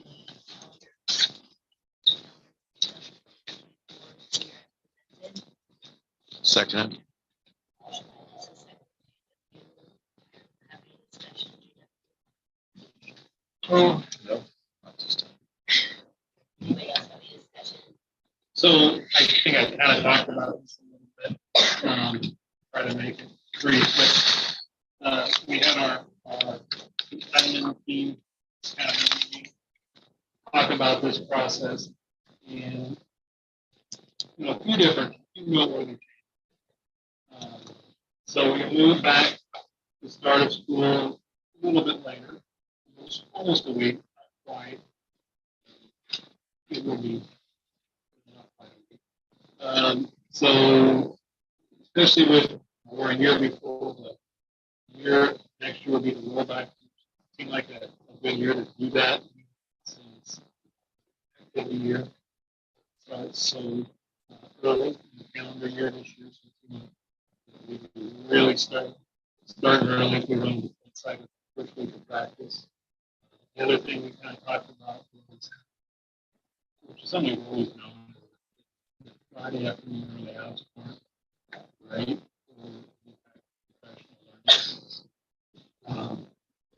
So we agreed and we identified some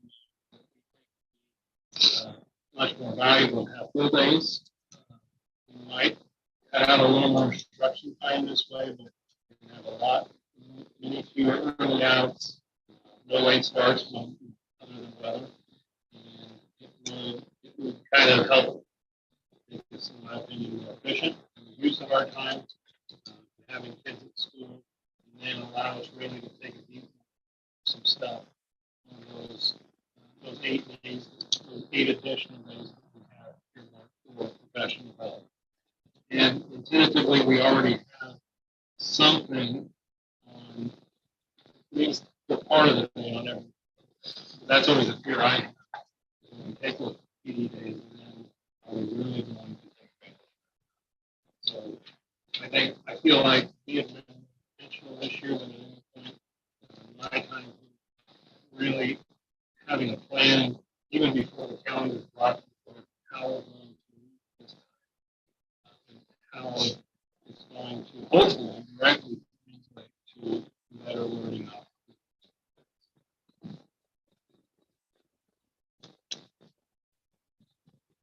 Derek, you mentioned still building in maybe some of those fundamental days, or is that going on? So when we discussed this, this was essentially focused on to be more about the days as our challenge, not just to From the school. think about it. Days that there aren't. But also that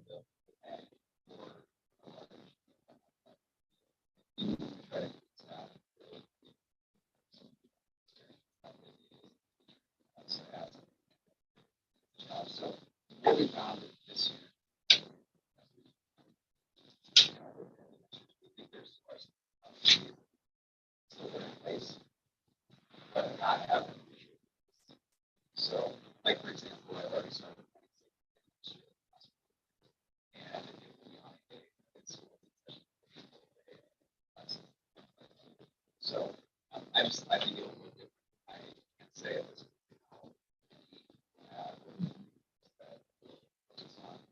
But we have found value in this area.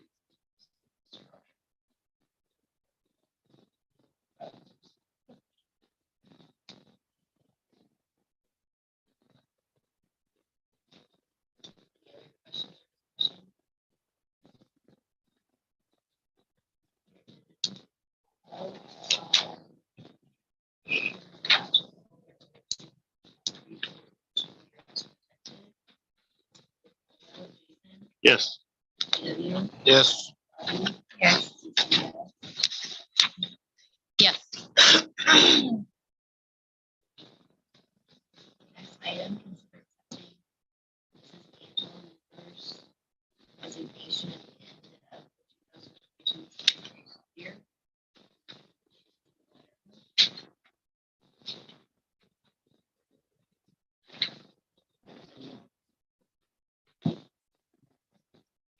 I'll make a motion that we accept with regret Ms. Angela Lutter's resignation at the end of the 2022-2023 school year. Second. To accept with regret. School year. No.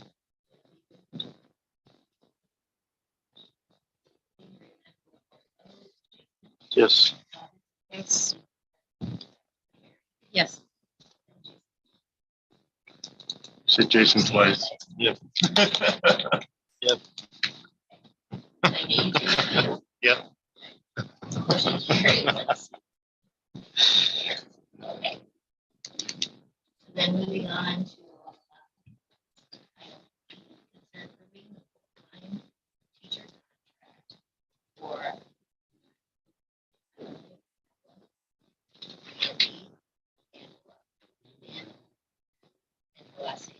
Graki? Yeah. Geki. But it's Okay. not. There's no art. I think it's going to change. They told us that it's going to change soon. That's what it is legally. beginning of school year 2023.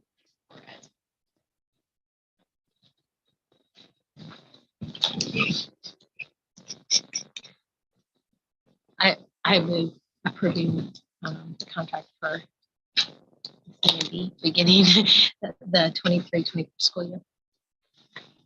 I'll second it. Motion by Mary, second by JW.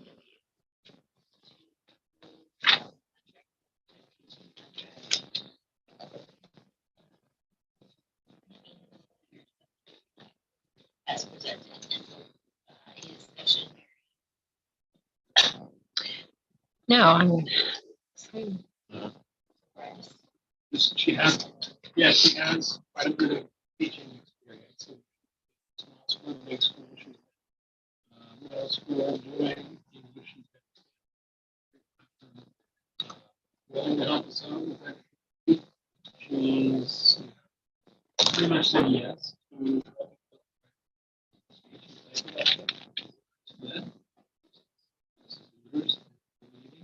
So that's the seamless transition. And the references I called. Mr. Ness called some. The one I.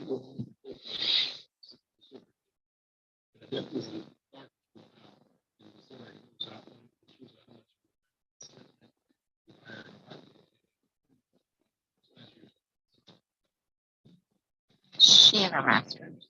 Yes. Would she be able to do like the same cap? Or with that, do they, I don't Can we talk to them? Yes.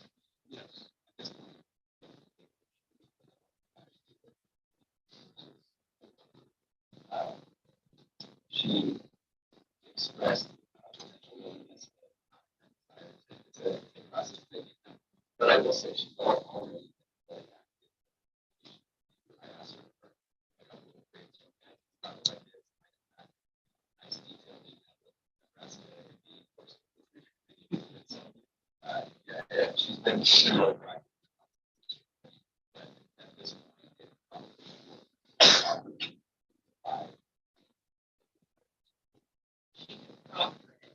Okay. Gotcha. One of the problems with that is most teachers have gone through that.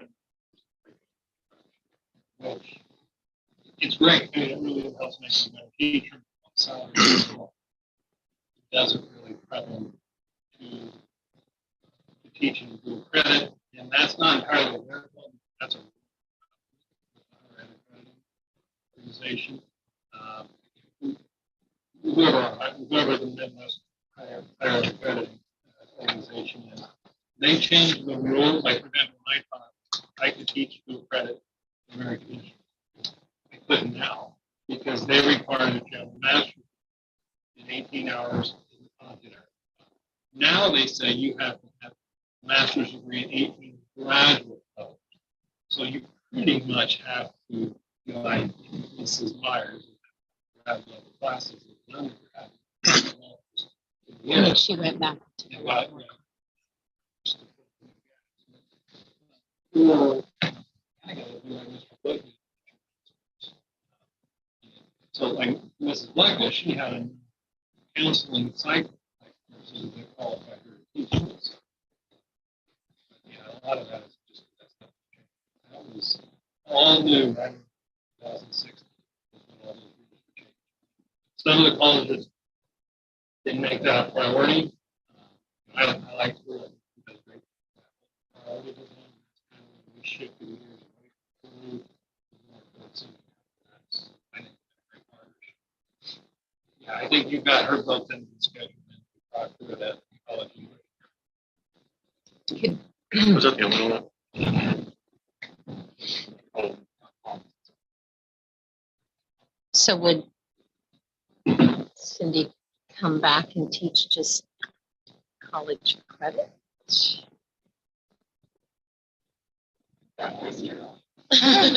You've already asked her. I mean, quite a few days. I know what I was thinking. Yeah, so I don't. Overall, this science. And at this point,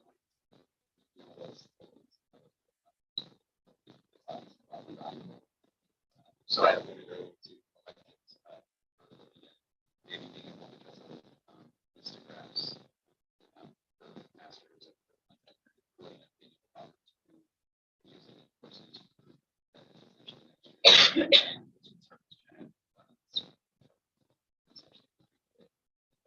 I saw so we're still always looking for those opportunities. Their staff.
Yes. Yes.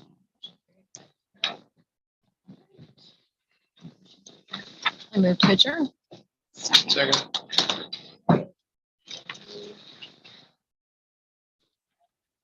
Yes. Yes. Yes.